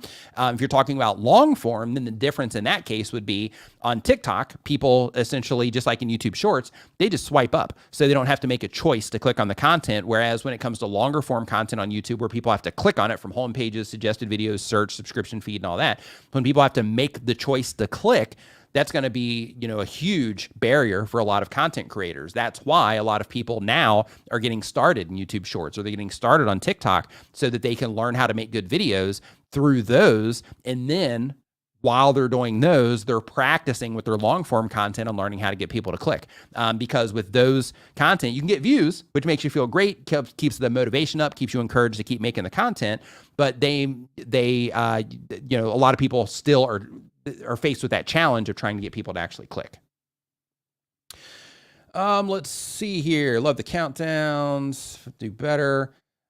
Let's see here. So where do I find a full list of high CPM niches? This is from My C Prints.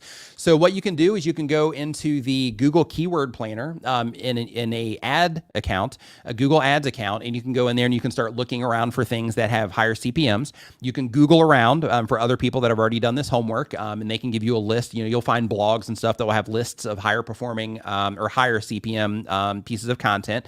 In addition to that, you can also use paid services like SEM Rush or Ahrefs, for example, to where you go in there and they also show you, in addition to a bunch of SEO stuff, they also show you CPMs based around, content types and stuff. Driver Sensei. Oh, sorry, I missed one. Charlie Morris TV says, how do I come up with designs for my merch and what app should I use? For the specific app, I'm not sure. I know if you're in like an iPhone, then in that case, they have like Pixelmator and things like that where you can make your own designs. You can also go to places like placeit.net.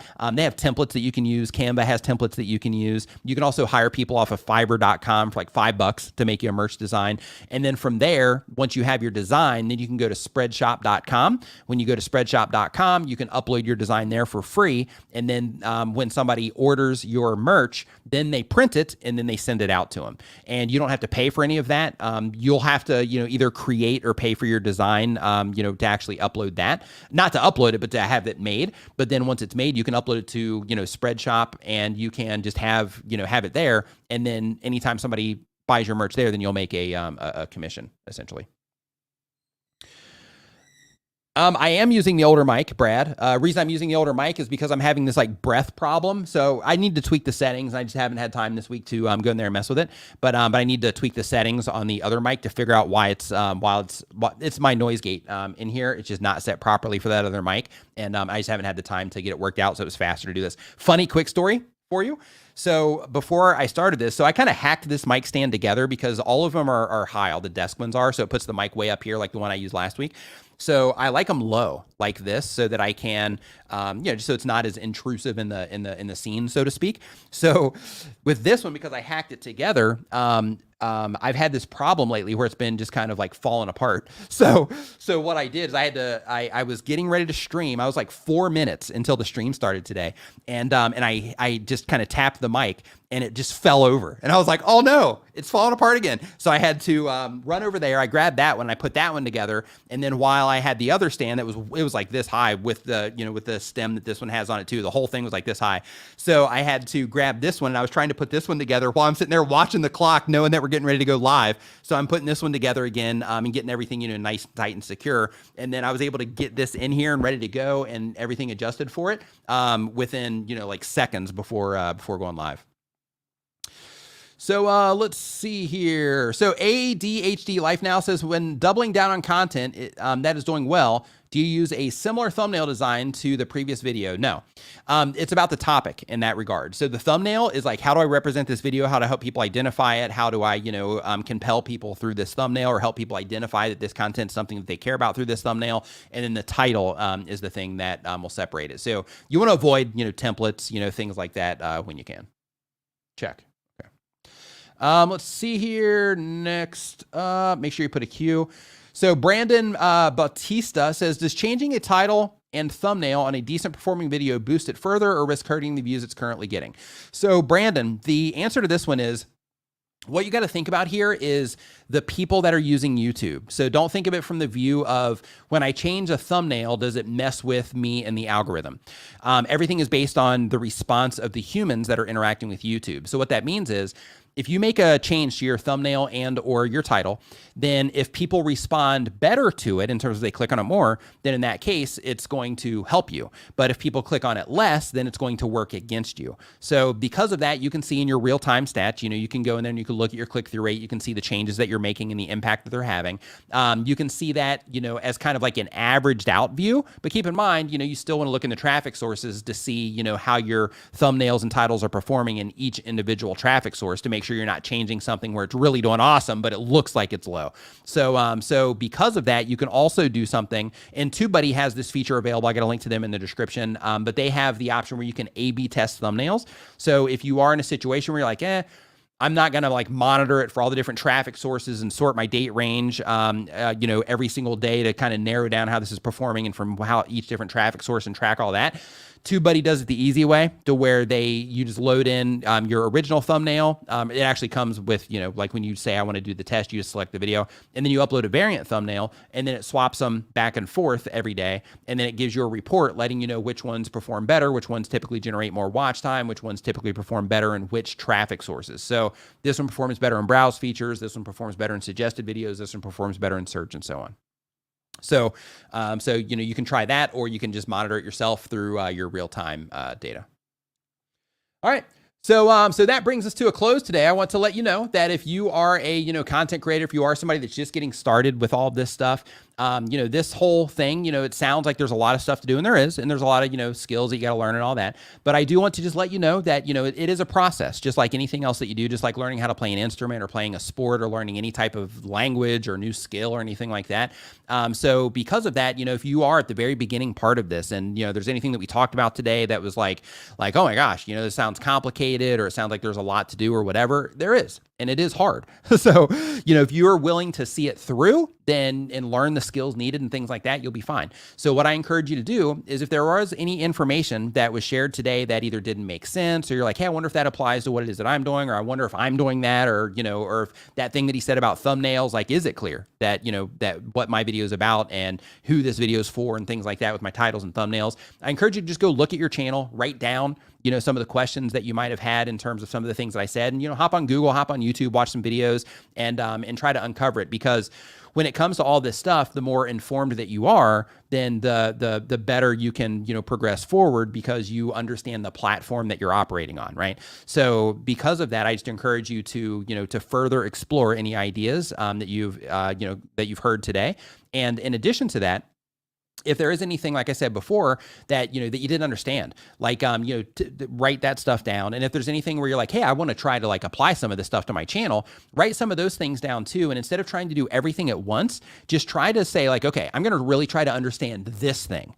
Right? Like maybe we're talking about thumbnails today. So I'm going to work this week really hard on thumbnails. I'm going to go and I'm going to look all over YouTube. I'm going to study every thumbnail that hops up on the on my homepage or on my mobile feed. I'm going to look at all the different thumbnails. I'm going to start thinking why does this thumbnail stand out for me compared to this other thumbnail? Why do I think that is? And just really spend a lot of time just analyzing other things that you're seeing on YouTube so that you can get a better understanding of what works, what doesn't work, and how you can apply, all of this stuff to your channel.